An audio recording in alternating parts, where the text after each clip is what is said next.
हर कहानी एक नई दास्तान। Welcome to Anis novels world. यहाँ से कहानी शुरू होती है। सभी मौजूद लोग समझ गए थे कि यही हकीकत है। सोन परिवार लंबे समय से पुनरुत्थान संघ की चापलूसी कर रहा था और आर्य राष्ट्र में थोड़ी भी हैसियत वाले व्यक्ति को ये बात पता थी। लेकिन कुछ बातें वे जयंत को तहखाने में कह सकते थे, पर शिवताओ और बाकियों के सामने कहने की हिम्मत न करते। अगर बात फैल गई तो कई लोगों को ठेस लग जाती और नतीजे भयानक होते। सोंगटियन जी, क्या इसीलिए आप आज यहाँ आए हैं, हमें ये चीजें दिखाने? उसी समय फैंग देश का युवक गुस्से से बोला। दूसरी तरफ काल ने भी नाराजगी का चेहरा दिखाया। इन वर्षों में उसने अपने रक्तवंश की श्रेष्ठता का प्रचार करने में कोई कसर न छोड़ी थी और आर्य राष्ट्र के कुछ कुलीन परिवारों का समर्थन हासिल किया था।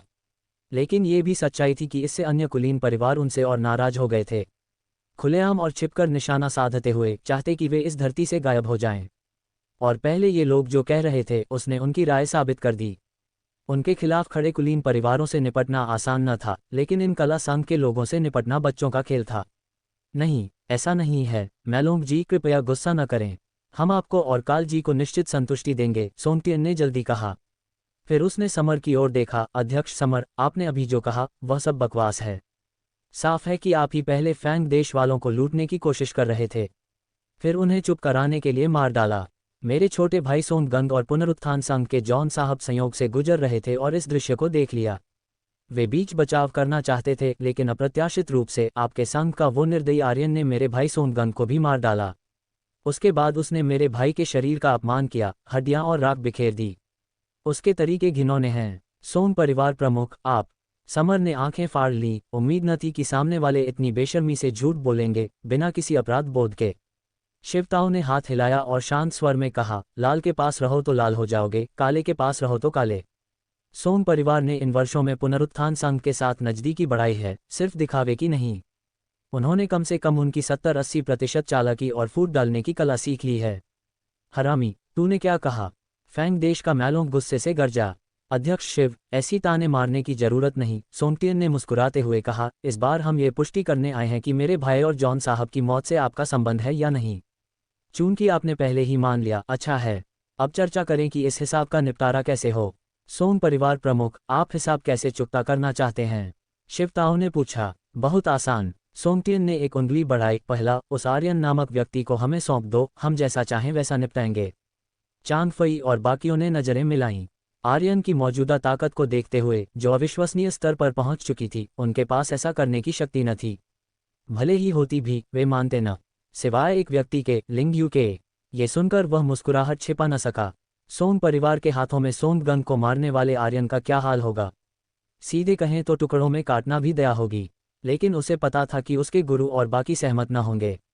फर्क न पड़ता। सोंग परिवार को भी ये पता था, वे बस औपचारिकता निभा रहे थे। तो दूसरी मांग है? बिल्कुल। सोंगटियन ने दूसरी उंगली बढ़ाई। मेरे भाई की मौत का संबंध अध्यक्ष समर से भी है। सिद्धांततः हमारा सोन परिवार उसे न छोड़े, लेकिन चूंकि वह सीधे जिम्मेदार नहीं, मौत की सजा से बच सकता है पर सजा से नहीं। जाह्नवी कला संघ को हमें और पुनरुत्थान संघ को संतुष्ट करने के लिए भरपूर मुआवजा देना होगा। एक और मांग, कमाल का हिसाब है न? चांग फई और बाकियों ने टिप्पणी की। उन्हें संतुष्ट करना? वे तो पूरा जाह्नवी कला संघ खाली करवा लेंगे। सोंग दाओक्वान और फैंग देश के काल की आंखों में संतुष्टि झलक रही थी। हत्या का बदला लेना कुछ राहत और सबक देता, लेकिन संघ को लूटना ही असली फायदा था। माफ कीजिए। शिवताओ ने सिर हिलाया, बिना हिचकिचाहट ठुकरा दिया। मैं इन दोनों शर्तों पर सहमत नहीं हो सकता। सोंगटियन का चेहरा काला पड़ गया। तो अध्यक्ष शिव, आप हमारे सोन परिवार से टकराने का फैसला कर चुके हैं। अध्यक्ष शिव, खुलकर बताए, वयोवृद्ध वांग आपके साथ होने पर भी क्या जाह्नवी संघ सोन परिवार का मुकाबला कर सकता है? नहीं। शिवताओ ने सिर हिलाया। तो अध्यक्ष शिव फिर भी बहाव के खिलाफ जाना चाहते हैं? ये बहाव के खिलाफ जाने का सवाल नहीं, बस एक उम्मीद की किरण है जो मैं पाले हुए हूँ। शिवताओ ने सांस ली। कैसी उम्मीद? सोंगटियन ने भौहें सिकोड़ी। मैं बस देखना चाहता था कि भावनाओं और तर्क से आपका मन बदल सकता है या नहीं। लेकिन अब लगता है मैं ज्यादा सोच रहा था, शिवताओ ने कहा। हा हा हा हा। सोन परिवार के लोग एक क्षण स्तब्ध हुए, फिर हंस पड़े। भावनाओं और तर्क से? हास्यास्पद। पुनरुत्थान संघ से रिश्ता मजबूत करने को सोन परिवार ने बहुत त्याग किया था, परिवार का सदस्य तक खोया था। क्या शिवताओ सचमुच उम्मीद करता था कि तर्क से वे बदला छोड़ देंगे? भले ही वे मान लें, उनके बगल में खड़े फैंग देश वाले मानते। बेहद हास्यास्पद। सोंग दाओक्वान ने मुस्कुराते हुए कहा, बता, वो आर्यन नामक लड़का कहाँ है? यहाँ है। और वो वृद्ध वांग उसके साथ है। उन्हें बाहर लाओ, मुझे हाथ पैर न हिलाने पर मजबूर न कर। शिवताओ का आना उसके कुछ इरादों को भंग कर चुका था। फिर भी क्या, बस अभी त्रिदेव स्तर पर पहुंचा एक योद्धा, भले ही वे गठबंधन करें, डरने की क्या बात। टप टप, अचानक दूर से कदमों की आवाज आई। सभा कक्ष के सभी ने आवाज की ओर देखा। एक युवक मुस्कुराता हुआ धीरे धीरे उनकी ओर आ रहा था। भाई आर्यन, उद्धरण चिन्ह। समर और बाकियों ने मुट्ठियां कस लीं। वे इस दृश्य की कल्पना कर चुके थे और यह हो गया। अब आगे क्या होगा? सोम परिवार वाले हैरान थे। अचानक युवक क्यों आया? फिर उसके चेहरे को कुछ सेकंड घूरा तो समझ आए, ये लड़का आर्यन ही लगता है। सातवीं पूर्वज यही है, सोमटियन ने जल्दी कहा। ओह सचमुच? सोम दाओक्वान की आंखों में आश्चर्य झलका। यह अचानक प्रकट युवक इतनी सारी नजरों में घबराया न था, उसके दृष्टि में भी शांत था। ये लड़का बड़ा चतुर है। लड़के, तू आर्यन है जिसने मेरे तीसरे भाई को मारा? सोमवू ने पहचाना, आंखों में गहरी नफरत। आ गया। पीली रेत मीनार में लिंगयू इतना उत्साहित था कि उछल पड़ा। जिस दृश्य की बात जो रहा था वो आ गया। हाँ मैं हूँ, आर्यन ने सिर हिलाया। मैं अपने काम का जिम्मेदार हूँ। यह मामला जाह्नवी कला संघ से जुड़ा नहीं। अध्यक्ष समर और बाकी भी पीड़ित हैं। जो भी विवाद है मुझसे निपट लो। तुझसे निपटें। सोमवू ने ठहाका लगाया, आंखों में तिरस्कार। सिर्फ सच्ची शक्ति स्तर का योद्धा खुद को कुछ समझता है। लड़के, सोमटियन ने आंखें तरेरी, तूने हमारी बात सुनी होगी। हमारे सोन परिवार का व्यक्ति मारना, अपमान करना, तुझे पता है तेरी क्या दुर्गति होगी। शांतिपूर्वक सरेंडर कर, अनावश्यक कष्ट से बच। ऐसा कहते हुए उसने आर्यन के पीछे झांका। स्त्रीगत रूप से लगा कि ये अकेला कैसे आया। वो वयोवृद्ध वांग कहीं छिपा हो, उसकी रक्षा कर रहा हो। सरेंडर करूं? ठीक है, आर्यन मुस्कुराया, बशर्ते तुम्हारे पास इतनी ताकत हो। आर्यन के शब्दों के साथ सोमटियन, सोंगवू और बाकियों के चेहरे गंभीर होते गए। साफ था, वयोवृद्ध वांग पास ही है, वरना ये हरामी इतना हौसला कहाँ से लाएगा। सोंग दाओक्वान के चेहरे पर क्रोध उभरा। हरामी, उसके सामने ऐसी बात कहने की हिम्मत? ये तो मौत को न्योता दे रहा है। ठीक है, मैं तेरी परीक्षा लूंगा कि तू कितना काबिल है। ऐसा कहते हुए उसकी आकृति चमकी, आर्यन के सामने प्रकट हुआ और जबरदस्त हथेली से प्रहार किया। साथ ही उसके कान चारों ओर सतर्क थे, वयोवृद्ध वांग के प्रकट होने की प्रतीक्षा में। लेकिन अप्रत्याशित रूप से उसका निश्चित प्रहार विरोधी ने टाल दिया। सच्ची शक्ति से जमीन पर गड्ढा बन गया। क्या? सोंग दाओक्वान स्तब्ध, अपनी हथेली को देखा। भले ही उसने सिर्फ 30% शक्ति लगाई थी, घायल कर फिर धीरे धीरे सताने के इरादे से विरोधी ने अपनी ताकत से टाल लिया। मुझे पकड़ना है तो आ। ऐसा कहकर आर्यन बाहर की ओर भागा। कहाँ भागता है? सोंग दाओक्वान गुस्से से फूटा। पिटाई मांग कर भागना, दुनिया में ऐसी आसानी कहाँ। बिना सोचे पीछा किया, पलक झपकते दोनों गायब हो गए। महान चाचा, महान चाचा। सोंग परिवार वाले चौंक गए। उन्हें लगा पूर्वज खुद वयोवृद्ध वांग से निपटेगा तो समय लगेगा और वयोवृद्ध वांग व शिवताओं का मुकाबला खतरनाक हो सकता। लेकिन इस हरामी से निपटना आसान होना चाहिए था। फिर कैसे टालकर सबके सामने भाग गया। भाई, अब क्या करें? सोंगवू ने जल्दी पूछा। पीछा करें या यहाँ रुके पूर्वज के लौटने का इंतजार करें? मुख्य बात, पीछा करने का फैसला लें तो पूर्वज कहाँ गया, कैसे चलें? सोमटियन का चेहरा संकोच से भरा। दूसरी ओर शिवताओ और बाकियों ने नजरें मिलाईं, पुतलियां फैल गईं। व्यवधान डालकर शेर को ललकारना, फिर एक एक करके तोड़ना। भाई आर्यन, शानदार चाल। भले ही उन्हें आर्यन की मौजूदा ताकत न पता हो, दो त्रिदेव स्तर योद्धाओं का एक साथ मुकाबला एक के मुकाबले से कठिन होता। सोम परिवार के पूर्वज को अलग करना सबसे अच्छी चाल थी। और पुनरुत्थान संघ का वो काल शायद न बोले भी तो अंदर ही वयोवृद्ध वांग से सावधान रहेगा। लेकिन सब जानते थे कि वयोवृद्ध वांग अभी संघ में नहीं था। फिर भी विरोधी न जानते। सोम परिवार प्रमुख शिवताओं के चेहरे पर हल्की मुस्कान। आपके पूर्वज जा चुके हैं, कोई कदम न उठाएंगे। उसके पीछे चांद फई और बाकी शामिल हो गए।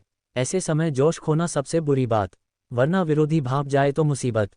अध्यक्ष शिव, आपको चिंता करने की जरूरत नहीं, सोमटियन ने ठंडे स्वर में कहा। अगर फुर्सत है तो सोचिए, जब हमारे पूर्वज उस हरामी को पकड़कर लौटेंगे तो कैसे संभालेंगे। भाई सही कह रहे हैं।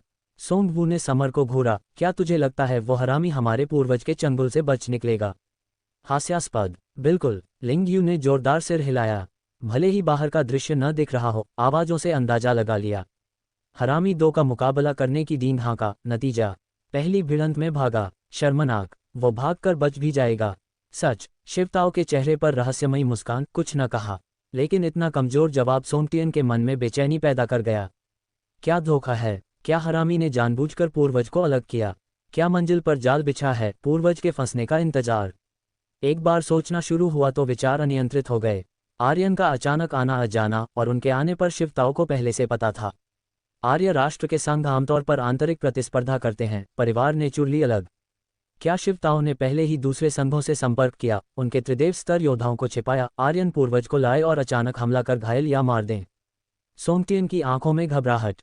अगर महान चाचा घायल हुए तो गुस्सा उन पर उतरेगा, सहन हो सकता, डर इसकी अगर मर गए फिर वे सब परिवार के अपराधी।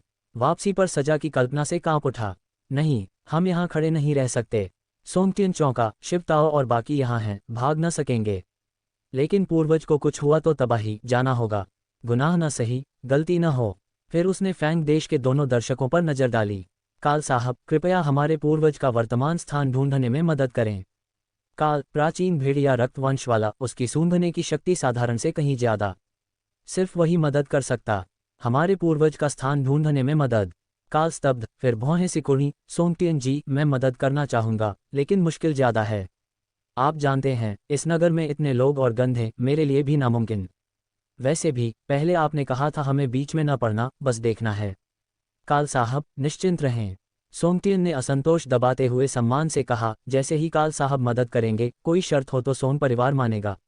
भाई बड़ा, पीछे सोंग वो और बाकी चौंके। फैंग देश वालों से इतने सौदे हो चुके, अगर कुछ भी मांगने दे तो वे विनम्र न रहेंगे। सोंग परिवार को फिर भारी नुकसान। मुख्य बात, जरूरत ही क्या, थोड़ा इंतजार करें, परिवार प्रमुख लौट आएंगे। चुप रहो, सोंगटियन ने हाथ उठाया। मैं सोंग परिवार प्रमुख हूँ, जो भी हो जिम्मेदारी लूंगा। किसी कारण से मन की बेचैनी बढ़ गई। हाँ, सोंग वो और बाकियों ने देखा तो चुप हो गए। ठीक है, चूंकि सोंग परिवार प्रमुख कह रहे हैं, मना करना ठीक न होगा। आखिर हमारा पुनरुत्थान संघ और सोंग परिवार प्रमुख का रिश्ता हमेशा अच्छा रहा है, मदद तो बनती है। काल ने 5 उंगलियां फैलाईं। 20 लाख अंक और मैं मदद करूंगा। 20 लाख अंक, शिवताओ और बाकी भी सांस ले उड़े। 10 लाख अंकों से दिव्य राक्षस स्तर से नीचे कोई कला खरीदी जा सकती। नाक हिलाने से 20 लाख। ठीक है, 20 लाख। सोंगटियन ने दांत पीसे। सोंग परिवार प्रमुख बेबाक हैं। काल ने अंगूठा दिखाया, आंखें बंद की, नाक हिलाई, जल्दी आंखें खोली, पूर्व दिशा की ओर इशारा किया। मुझे आपके परिवार प्रमुख की गंध मिल गई। वे इसी दिशा गए। धन्यवाद, काल साहब। सोंगटियन ने आभार जताया, बाकियों को देखा, चलो पीछा करें। रुक जाओ। शिवताओ सभाकक्ष के द्वार पर प्रकट हो गया। सोंग परिवार वालों का रास्ता रोका। सोंग परिवार प्रमुख, भले ही हमारा जाह्नवी कला संघ सोंग परिवार जितना ताकतवर न हो, लेकिन आप आना जाना तो अपनी मर्जी से न कर सकते। वैसे, अगर स्मृति सही है तो क्या आपने हमारे संघ के एक सदस्य को पकड़ नहीं लिया? सोंगटियन का चेहरा काला। अध्यक्ष शिव, क्या आप हमें जाने से रोकना चाहते हैं? ये सुनकर पीछे चांद फई और बाकी तनावग्रस्त। अगर सिर्फ सोंग परिवार होता तो अध्यक्ष डरता न। मुख्य समस्या पुनरुत्थान संघ के सदस्य भी थे और काल की ताकत गई सोंग परिवार प्रमुख जितनी। वयोवृद्ध वांग यहाँ न था। शिवताओ को ये पता था, फिर भी चारा न था। आर्यन 2 मिनट पहले ही गया था। भले ही उसकी ताकत सोंग परिवार के पुराने प्रमुख से ज्यादा हो, नतीजा अनिश्चित। इस समय काल को भेजना हालात पलट देता। तब कौन मरेगा, कहना मुश्किल। इसलिए उसे आगे आना पड़ा। आर्यन को समय देना था। मैंने कहा, हमारे संघ के पकड़े सदस्य को सौंप दो, शिवताओ ने ठंडे स्वर में कहा। सोंगटियन ने मुठियां कसी। अगर सफलतापूर्व शिवताओ होता तो डर न लगता, लेकिन अब विरोधी त्रिदेव स्तर योद्धा था। आकाश पृथ्वी शक्ति उधार लेकर कला शक्ति को दर्जनों सैकड़ों गुना बढ़ा सकता।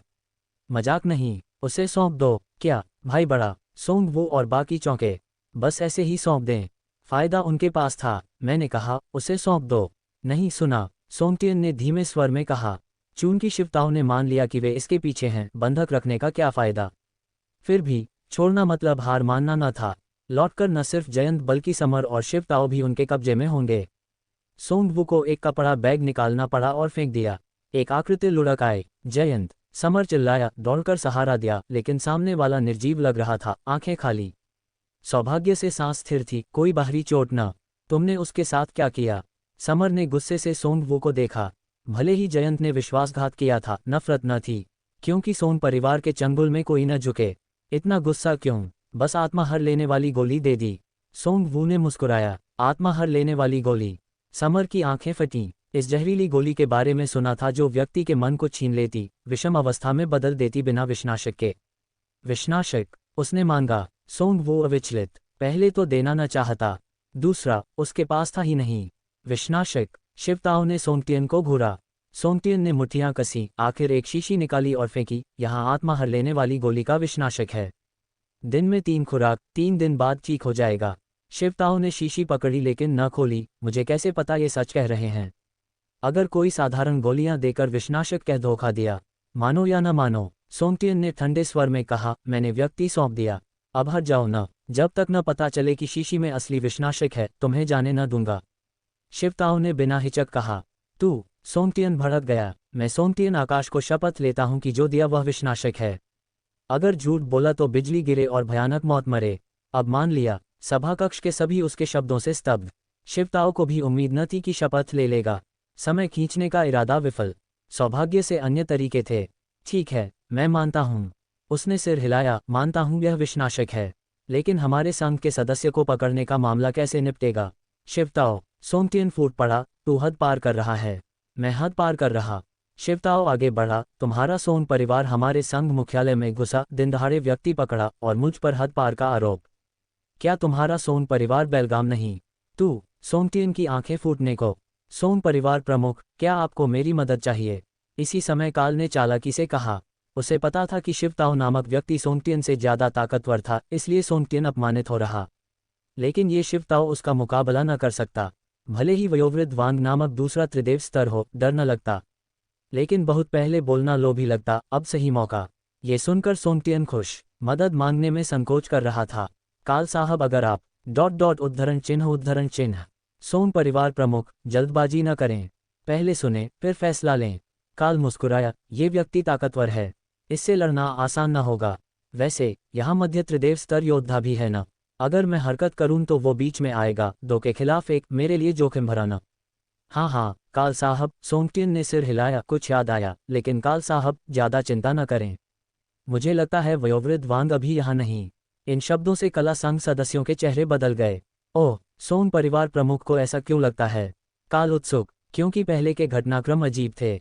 मुझे डर है वयोवृद्ध वांग ने दूसरे त्रिदेव स्तर योद्धाओं को बुलाया हो बाहर इंतजार के लिए। आर्यन तो लालच है और शिवताओ शुरू से समय खींच रहा। सब मेरी कल्पना साबित करता। सोंगटियन ने शिवताओ को घूरा। काल साहब, मैं 10 मिलियन अंक देने को तैयार। सोन परिवार की मदद करें। 2-3 मिनट पहले आर्यन सोन परिवार पूर्वज के साथ कला संघ से निकलकर नगर से बाहर भागा। लड़के, कहाँ भागता है? सोन परिवार पूर्वज गुस्से से चिल्लाया। मजाक, एक कनिष्ठ से खुद जूझना, अगर बात फैली तो हंसी का पात्र। लेकिन आर्यन ने जवाब न दिया। पलक झपकते नगर से बाहर उत्तर पूर्व की ओर भागा। कहाँ भागता है? सोन परिवार पूर्वज न छोड़ता पीछा किया। रास्ते में कई लोगों का ध्यान खींचा, लेकिन उनकी गति इतनी तेज, हवा की तरह आ जा गए। ये लड़का इतनी तेज कैसे भाग रहा? सोन परिवार पूर्वज ने भौहें सिकुड़ी। कुछ गड़बड़ लगी। अगर सच्ची शक्ति स्तर होता तो नगर से बाहर न पहुंचता, पकड़ लिया होता। लेकिन अब क्या ये वांग वेश बदलकर है मुझे जाल में फंसाने को? वह ठहरा, गति धीमी की। दिव्य चेतना फैलाए। आसपास त्रिदेव स्तर योद्धा छिपे हैं या नहीं? आश्चर्य, कोई चिन्ह न। इसी समय आर्यन रुका, मुड़कर हल्की मुस्कान से देखा। देखने की जरूरत नहीं, सिर्फ मैं हूं। सोन परिवार पूर्वज ने आर्यन की आंखें घूरा। सैकड़ों वर्षों के अनुभव के बावजूद इरादा न समझा। क्या अलग करके एक एक हराना चाहता? बस वो और कला संघ वाले। हम्फ, ऐसा सोचकर मुस्कुराया। लड़के, जो भी योजना हो, एक बात बता दूं, पूर्ण शक्ति के आगे कोई चाल काम ना आएगी। वैसा, दिखा तेरी शक्ति कितनी है? आर्यन ने कहा और दायां हाथ उठाया। फौरन उसके पीछे छोटे पहाड़ जितना रक्त लाल हथेली का भूत प्रकट हुआ। आर्यन के हाथ नीचे होते ही वो सोन परिवार पूर्वज पर प्रहारित हुई। क्या? सोन परिवार पूर्वज चौंका, आंखें फूटने को। ये हथेली 100 मीटर की, सच्ची शक्ति स्तर वाले, ऐसी कला। विशाल हथेली गिरते देख टालना असंभव। धत्तेरे की। सोन परिवार पूर्वज को पछतावा हुआ। समझ गया सामने वाला सच्ची शक्ति स्तर का नहीं, त्रिदेव स्तर का। इस सूचना अंतर ने शुरू से ही नुकसान पहुंचाया। विद्युत ढाल। संकट में गर्जा। 4 प्रतीक गहन कला लगाए। आसपास विद्युत तत्व उसके सिर पर जमा हुए। बैंगनी ढाल बनी। रक्तलाल हथेली के टकराने से ढाल टूट गई। फिर सोन परिवार पूर्वज वाली जगह पर धमाका। धम। कई 100 मीटर क्षेत्र 20-30 मीटर धंस गया। धूल उड़ी। आर्यन ने सम्राट की शक्ति अवलोकन कला से पूर्वज की हवा पकड़ी। पहले जैसी ही। आर्यन का चेहरा थोड़ा बदला। उसका हथेली प्रहार निश्चित लग चुका था। भले अंतिम क्षण सिर पर विद्युत ढाल बनी, ज्यादा असर न होना चाहिए। फिर भी गंभीर चोट न पहुंची। वह ज्यादा आश्चर्यचकित न हुआ। दायां हाथ फिर उठाया। विशालकाय आत्मा हथेली फिर प्रकट। विनाशकारी शक्ति से गड्ढे पर प्रहार। क्या? गड्ढे से पूर्वज की भयभीत आवाज। वह खजाने की कवच की वजह से बचा। सैकड़ों वर्ष पुराना वो कवच टूट गया। सौभाग्य से इस बार तैयार था। गरज कर आकाश पृथ्वी आदिशक्ति उसके पीछे जमा हुई। 100 मीटर लंबा बैंगनी भाला बना। फेंका। बैंगनी भले और रक्त लाल हथेली की भिड़ंत। धम। विशाल धमाका। रक्त लाल हथेली भले से छेद गई। भले का आगे वाला हिस्सा टूटा, दोनों फूटे। ये नतीजा दोनों को अपेक्षित था। लड़के, मैंने तुझे कमाका। उम्मीद न थी तू भी त्रिदेव स्तर का। कोई आश्चर्य न कि अकेले मुझे ललकारा।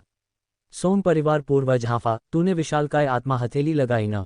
किसी के पास ऐसी कला होने की उम्मीद न थी। लेकिन जिज्ञासा है, तू इसे तीसरी बार लगा सकेगा। होठों पर कपटी मुस्कान, दाएं हाथ में बिजली चमकी। पीछे दूसरा बैंगनी भाला धीरे बन रहा। अगर सका तो? आर्यन ने पूछा। हा हा हा। सोम परिवार पूर्वज हंसा, मानो आर्यन मासूम बच्चा। अगर गलती न हो तो तू त्रिदेव स्तर में नया है न। प्रारंभिक त्रिदेव स्तर योद्धा उस कला को बस एक बार जीसिया तक लगा सकता। प्रतिभा हो तो 2 बार। ईमानदारी से, अगर तूने सोन परिवार को न ठेस पहुंचाई होती तो मारना न चाहता, लेकिन अफसोस। शांतिपूर्वक सरेंडर कर, वरना जान पर बनी। तो मेरी सीमा दिखा दून, आर्यन ने कहा और फिर हथेली मारी। विशाल विशालकाय आत्मा हथेली प्रकट, रक्त लाल सच्ची शक्ति आकाश भरती। क्या? सोन परिवार पूर्वज के चेहरे पर भय। 3 बार। ये लड़का लगातार 3 बार विशालकाय आत्मा हथेली। क्या इसका स्तर ऊंचा? मध्य त्रिदेव स्तर। रक्त हथेली नजदीक आते देख हिचकिचाहट न की, पीछे भाला फेंका। धम। पहले जैसा दृश्य, लेकिन पिछली बार से अलग। चौथी विशालकाय आत्मा हथेली आ गई। सोम परिवार पूर्वज के अविश्वास भरी नजर में बाद वाली रक्त हथेली ने भाले का पिछला हिस्सा चूर किया, फिर उसे जोर से पटका। ये कैसे संभव? सोम परिवार पूर्वज हक्का बक्का। 4 बार। ये 4 बार लगा सकता। वह खुद 4 प्रतीक गहन कला से विद्युत भाला 2 बार मुश्किल से, परिपूर्ण होने पर 3 बार ज्यादा शक्ति से, जो प्रारंभिक त्रिदेव स्तर में शानदार। लेकिन भविष्य की बात, धत्तेरे की। सोम परिवार पूर्वज की आंखें रक्तिम, शरीर में कला सच्ची गोली घुमाए। सच्ची शक्ति पूरी बिना रुके, आसपास आकाश पृथ्वी आदिशक्ति से बैंगनी कवच बना। फिर पीछे मुड़कर दूर भागा। हाँ, भागना चाहता, हारना शर्मनाक, लेकिन जिंदा रहना बेहतर। जो सोमटियन और बाकी कला संघ मुख्यालय में रह गए, अगर वो लड़का लौटा तो क्या होगा? परवाना। कुछ कनिष्ठ, मरे तो मरें, लौटकर दोनों भाइयों को बताएगा, हिसाब चुक जाएगा। धम। विशालकाय आत्मा हथेली ने सोन परिवार पूर्वज को पटका। शरीर पर विद्युत कवच चूर। वह टूटे पतंग की तरह उछला, लेकिन गिरते ही जमीन से उठा। भंडार वलय से गोली निकाली। मुंह में उड़ेलता भागा बिना पीछे देखे। ये देख आर्यन के चेहरे पर ठंडी मुस्कान। सच, उसकी सच्ची शक्ति खत्म हो चुकी। अमृतत्व कला के निष्क्रिय पुनरावृत्ति से भी 5वीं बार विशालकाय आत्मा हथेली लगाना कठिन। लेकिन विरोधी की हालत बदतर।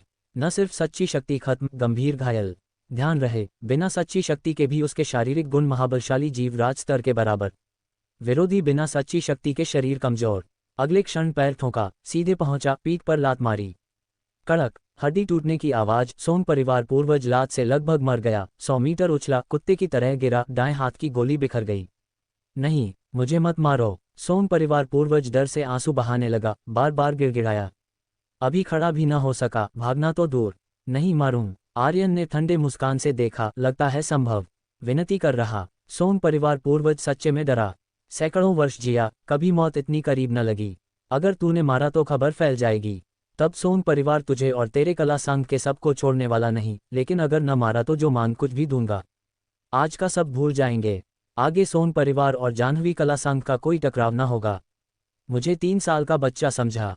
आर्यन मुस्कुराया। छोड़ दोगे तो बाकी 2 त्रिदेव स्तर लाकर 3 के खिलाफ 1 लड़ाओगे। नहीं नहीं, ऐसा नहीं। छोटे भाई, न माने तो शपथ ले लूं। विनती, मत मारो। सोम परिवार पूर्वज रोने लगा। सामान्य के लिए सैकड़ों वर्ष काफी, लेकिन उसके लिए कम। आकाश पृथ्वी आदिशक्ति पुनरावृत्ति का इंतजार कर रहा था आगे बढ़ने को, यहाँ मरना अन्याय। फिर भी ऐसे ही मारना बर्बादी लगती। ये सुन पूर्वज खुश, लगा मन बदल गया। लेकिन अगले ही क्षण शक्ति तेजी से घटने लगी। तू मेरे साथ क्या कर रहा? सोम परिवार पूर्वज घबरा गया। तारे सोखने की कला सुनी। आर्यन ने हथेली उसके माथे पर रखी। शुद्ध आंतरिक शक्ति विरोधी से उसके प्राण क्षेत्र और शक्ति सागर में खींची। आदिशक्ति तेजी से बढ़ी। तारे सोखने की कला। सोम परिवार पूर्वज का मुंह खुला। शक्ति घटते ही शक हुआ था, लेकिन पतली उम्मीद थी आर्यन के पुष्टि से। नहीं, मत सोचो मेरी शक्ति। वह हताश चिल्लाया। योद्धा के लिए कला जीवन से ऊपर। आर्यन से मरना बेहतर, सैकड़ों वर्ष की साधना किसी और को देना। लेकिन आर्यन न रुका। अपनी जगह रखो। अगर सामान्य ताकत से ये लोग पकड़ते तो उसकी हालत 1000 कट से बदतर। ऐसा होने पर तारे सोखने की कला लगाने में दोष न, और मौजूदा हालत में त्रिदेव स्तर के लिए आदिशक्ति बढ़ाने की जरूरत। एक त्रिदेव स्तर योद्धा सोखना समय बचाता। छोड़ दो। समय बीता, पूर्वज की शक्ति सोखी गई, कला सच्ची गोली 1/3 रह गई, चेहरा काफी बुरा। लड़के, अगर ऐसा किया तो सोन परिवार कभी न छोड़ेगा। दांत पीसे, तब न सिर्फ तू बल्कि तेरे कला संघ के सब इस बूढ़े के साथ मरेंगे। थोड़ी देर बाद शक्ति पूरी सोख ली गई। वह 100 वर्ष से ऊपर का कमजोर बूढ़ा लग रहा, मुश्किल से जीवित। तब आर्यन ने छोड़ा, अपनी गुण सूची देखी। आदिशक्ति लगभग 3000 बढ़ी, 6000 से 9000 से ऊपर। कुल सच्ची शक्ति 40,000 से 60,000 से ऊपर, लगभग दोगुनी। सच में त्रिदेव स्तर योद्धा लायक। प्रारंभिक स्तर होने पर इतनी सच्ची शक्ति। आर्यन प्रसन्न। अगर कुछ और त्रिदेव स्तर सोखे तो जल्द त्रिदेव स्तर में पहुंच सकता। मध्य त्रिदेव स्तर जैसे वयोवृद्ध वांग। नहीं, गलत। आर्यन कांपा, पसीना छूटा। अभी क्या सोच रहा था? वयोवृद्ध वांग पर हमला। आंखें बंद की, हिमहृदय कला जपी, तब बेचैनी घटी। सच, ये दूसरों की शक्ति सोखने वाली कलाएं कुछ हद तक दुष्ट हैं। जितना इस्तेमाल उतना मन पर असर। आर्यन ने आंखें खोलीं, लंबी सांस छोड़ी। हिमहृदय कला या 9 अक्षर मंत्र मूल समस्या हल न करते।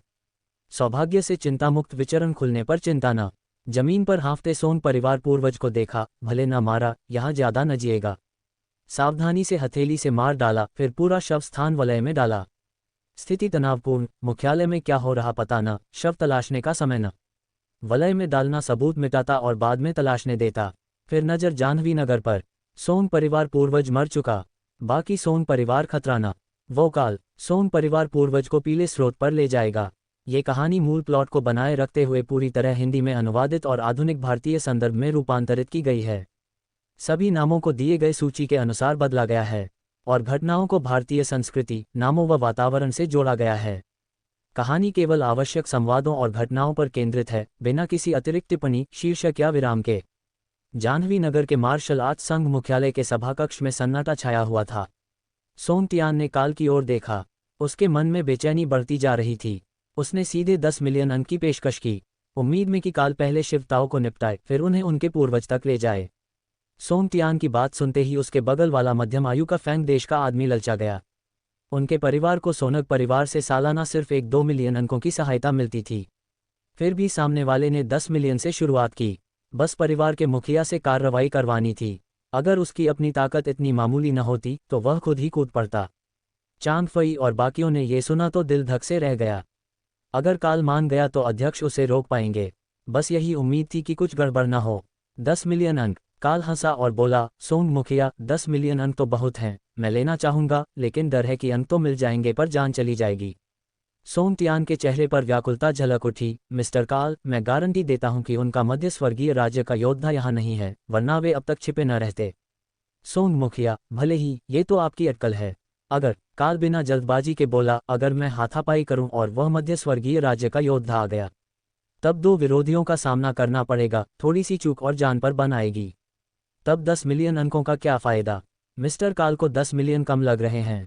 उद्धरण चिन्ह विस्मयादिबोधक चिन्ह विस्मयादिबोधक चिन्ह विस्मयादिबोधक चिन्ह उद्धरण चिन्ह। ये सुनते ही सोंगवू और बाकों की आंखें फटी की फटी रह गईं। क्या 10 मिलियन भी कम? काल मुस्कुराया बिना बोले। सोन परिवार वालों को तुरंत समझ आ गया, काल को 10 मिलियन कम लग रहे थे।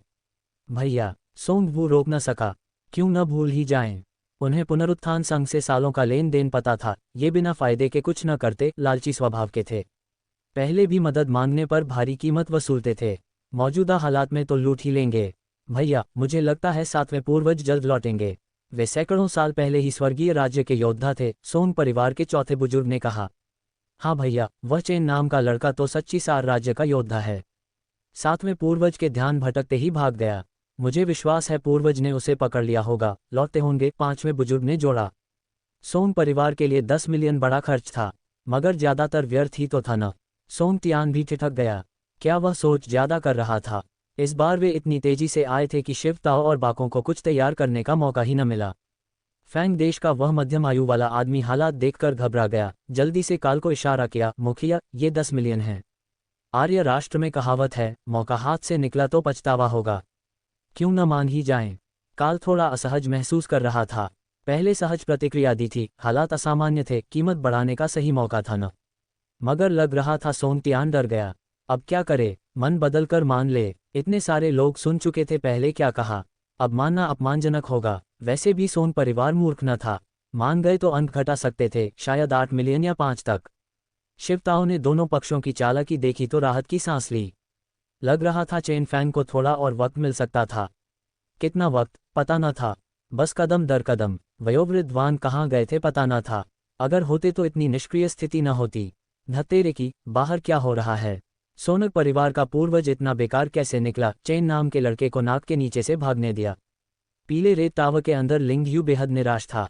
शुरू में सोचा था चेन फैन बाहर आया तो सोनक परिवार पकड़ लेगा, उसे सताएगा, लिंगयू पर मंडराती तलवार हट जाएगी। मगर सोनक परिवार बेकार निकला, इतने लोग चेन फैन को न रोक सके। अगर मैं स्वर्गीय राज्य का होता तो चेन को कीमा बना देता। इसी पल काल क्षम न सका और बोला, सोंग मुखिया, साफ कहूं तो यह मामला जोखिम भरा है। अगर मेरे साथ कुछ हुआ तो पूरा परिवार तबाह। आप जानते हैं पुनरुत्थान संघ जटिल है, रिश्ते आपकी एल्डर काउंसिल से कम नहीं। फिर भी वह नुकसान उठाए हुए सा सांस खींचा, हमारे खास रिश्ते को देखते हुए। उद्धरण चिन्ह। मिस्टर काल, सोंग टियान के चेहरे पर उत्साह झलक उठा। हा, सोंग मुखिया, उतावले न हो, साझेदारों का यही फर्ज है। काल मुस्कुराया, ऐसा करें, 15 मिलियन अंक, मैं कार्रवाई कर आपके मौजूदा विरोधी को निपटा दूंगा। बोलते हुए उसने शिवताओ की ओर तिरस्कार से देखा। बस स्वर्गीय मानव राज्य में प्रवेश किया हो, खड़ा होकर भी मार खाने पर उसके बाल भी न हिलते।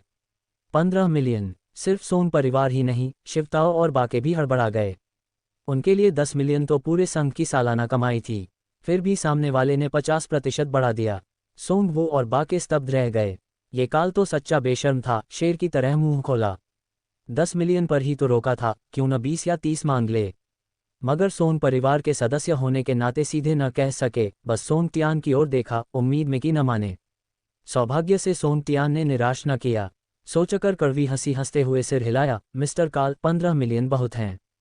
सोनक परिवार मुखिया हूं तो भी अधिकार नहीं। पहले बताए 10 मिलियन ही अधिकतम है जो मैं तय कर सकता हूं। वैसा? काल भौहें चढ़ा, परेशान सा दिखा। उसके बगल का मध्यम आयु वाला आदमी बेचैन हो गया। मुखिया, ऐसे मौके पर इतनी ऊंची कीमत? अगर वह सोन टियान होता तो न मानता। वैसे भी मिनट बीत चुके थे, शायद सोनक पूर्वज लौट रहे होंगे। लौटे तो सौदा अपने आप टूट जाएगा। ऐसा करें, काल फिर सांस खींचा, हमारे अच्छे रिश्ते के लिए थोड़ा कम। 12 मिलियन अंक। 12 मिलियन दो तो मैं आगामी मामलों को संभालने को तैयार। सोंग मुखिया, यही मेरा अधिकतम समझौता है। सोच लें। आखिर में काल ने जोर दिया। क्या उसे पता था वे 15 न मानेंगे? बिल्कुल, फिर भी किया। 12 मांगने का मंच तैयार करने के लिए। आखिर 15 ज्यादा तो अचानक 3 कम करके 12 तो उचित लगेगा न। सोंग टियान भी मना कर सकता था, शायद 10 भी न दे। मगर मना करने से पहले सोचना पड़ेगा कि परिणाम क्या होंगे। सोंग टियान स्तब्ध रह गया। काल के शब्दों में छिपी धमकी समझ आ गई। पीछे सोंग वो और बाकों के चेहरे कठोर हो गए। उन्हें काल की बेशर्मी का अंदाजा न था। भैया न माने तो धमकी तक। मना किया तो परिवार लौटकर पुनरुत्थान संघ का समर्थन लेकर एल्डर काउंसिल सीट के लिए मुश्किल हो जाएगी। धत्तेरे, सोंग वू ने मुट्ठी भींच ली। सालों से फैंग देश वालों पर इतने संसाधन झोंके, अपने शिष्य संसाधनों के भूखे। फैंग देश वालों की भूख काले छेद जैसी, कभी न भरने वाली। सोंग मुखिया, अकस्मात शिवताओ बोला, क्यों न यहीं रुकें? बीत गया सो गया। जाह्नवी मार्शल आर्ट संघ का सोनक परिवार से कभी विवाद न रहा। दानव लहर आने वाली है, कुछ दिनों में जाह्नवी नगर ही नहीं, आपका विशाल नगर भी घिर सकता है। उस वक्त सिर्फ जाह्नवी ही नहीं, आपका नगर भी दानव लहर में डूब सकता है। यहाँ एक दूसरे को नुकसान पहुंचाने से बेहतर है ताकत बचाकर महाबलशाली जीवों का सफाया करें। वह सिर्फ वक्त खरीद न रहा था, यही उसका सच्चा विचार था। हालांकि दूसरे पक्ष को शायद न मान्य हो। ठीक है, सोंग टियान स्नेह से हंसा, सोनक परिवार को शिव अध्यक्ष से जीवन मृत्यु संघर्ष न चाहिए। मेरी पहले बताई 2 शर्तें मान ले तो सब सुलझ जाता न। शिवताओ ने सिर हिलाया। साफ था दूसरे पक्ष को रुकने का इरादा न था। पहली शर्त मान न सकता था, दूसरी तो दूर। सोंग मुखिया, यह अन्याय है। समर रोक न सका। ये सारा झमेला फैंग देश वालों से शुरू हुआ। अगर वे हमला न करते तो कुछ न होता। आपने काल सुना, जब मदद चाहिए तो मौका देखकर और लूटते हैं। सोंग मुखिया, खुद से पूछें, सोनक परिवार के संसाधन कितने ही हों, इस तरह तो खत्म हो ही जाएंगे। सोंग वो और बाके गूं हो गए। उन्हें अच्छे से पता था, मगर क्या करें। सभी आर्य राष्ट्र वाले जानते थे वे पुनरुत्थान संघ से बंधे हैं। सालों में इससे बहुत फायदा हुआ, मगर फायदे नुकसान की तुलना में नुकसान ज्यादा। फिर भी बीत चुका सो गया। इस बार इतने जोश से चले, पूर्वज तक को बुलाया, लक्ष्य न पाकर न रुकेंगे। बस, सोंगटियान अधीर होकर बोला, चीजें वैसी नहीं जैसी तुम कहते हो। हमारा मिस्टर काल से रिश्ता कुछ शब्दों से न टूटेगा।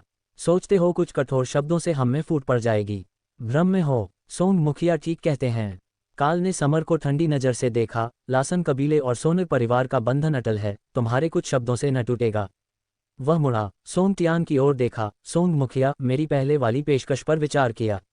मिस्टर काल, सोंगटियान लाचार होकर बोला, 12 मिलियन बहुत हैं। अधिकार नहीं। 11 कैसा? 10 परिवार से एक मेरा निजी। मंजूर मिस्टर काल। वाह। काल ने अंगूठा दिखाया। सोंग मुखिया, आप सबसे परिवार प्रेमी हैं।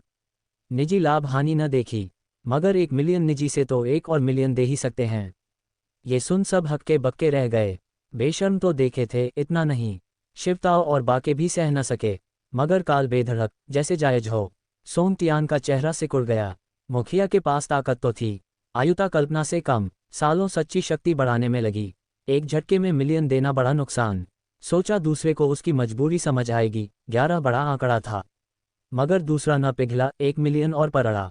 काल मुस्कुराया। अदृश्य दबाव बढ़ा। सोंगटियान ने फैसला किया, ठीक, 12 मिलियन। कृपया मिस्टर काल, इन लोगों को निपटाएं। उसकी आंखों में वध की चमक। पहले इतना आगे न सोचा था, मगर हालात बदले, कीमत भारी। बहुत अच्छा। काल हंसा। सोंग मुखिया, इतने उदार तो मैं कैसे पीछे हटूं। इन्हें संभालना बच्चों का खेल। सच। उसी पल एक आवाज सबके कानों में गूंजी। चेफैन। आर्यन, शिवताओ और बाके आनंदित हो उठे।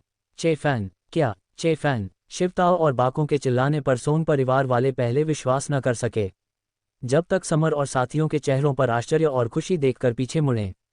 सच में, सूर्य की रोशनी में एक आकृति धीरे आ रही थी। वही पहले गया आर्यन ही तो था। पल भर में सोंगटियान और सब आश्चर्यचकित, जैसे सिर में सहस्र घंटियां बज रही हों। नहीं, नामुमकिन, नामुमकिन। सोंगटियान व्याकुल हो उठा। ये लड़का सलामत कैसे? नामुमकिन। उसे पता था आर्यन भागा था तो 7वें पूर्वज पीछा कर गए थे। अब आर्यन लौटा, पूर्वज कहीं नजर न आया। मन में भयानक विचार आया, फिर तुरंत खारिज कर दिया। आखिर 7वें पूर्वज स्वर्गीय मानव राज्य के योद्धा थे, सैकड़ों साल पुराने। सच्ची सार राज्य के लड़के से कैसे हारें? लड़के ने कोई चाल चली पूर्वज से बचने की। हाँ, यही होगा। क्या? चेन लड़का लौट आया। पीले रेत टावर में लिंगयू अविश्वास से भर गया। सोंग पूर्वज ने तो खदेड़ दिया था, तर्क से मर जाना चाहिए था। कहीं पूर्वज ने किसी और को भ्रमित तो न किया। आर्यन, ठीक हो? शिवताओ ने पूछा। आर्यन लौट आया, देख दिल हल्का हुआ। न लौटता तो खुद मैदान में उतरना पड़ता। काल से कितनी देर टिक पाता पता न था। अध्यक्ष, मैं ठीक हूँ। आर्यन हल्का मुस्कुराया, फिर हक के सोनक परिवार वालों की ओर देखा। आप सोच रहे होंगे मैं लौटा कैसे, मगर आपका सोनक पूर्वज क्यों नहीं? न तो क्या? सोंगटियान दांत पीसता बोला, पता नहीं क्या चाल चली 7वें पूर्वज को झटकने की, मगर उनकी शक्ति से जल्द महसूस कर लेंगे।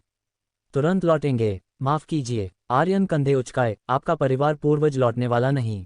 क्या? सभा कक्ष में हड़बड़ी मच गई, क्योंकि आर्यन के शब्दों के पीछे का अर्थ सब समझ गए। बिल्कुल। आर्यन ने सिर हिलाया और धीरे 3 शब्द बोले, वे मर चुके। पल भर में सभा कक्ष इतना शांत कि सांसों की आवाज सुनाई दे। भयानक सन्नाटा। अगले ही पल गर्जना हुई।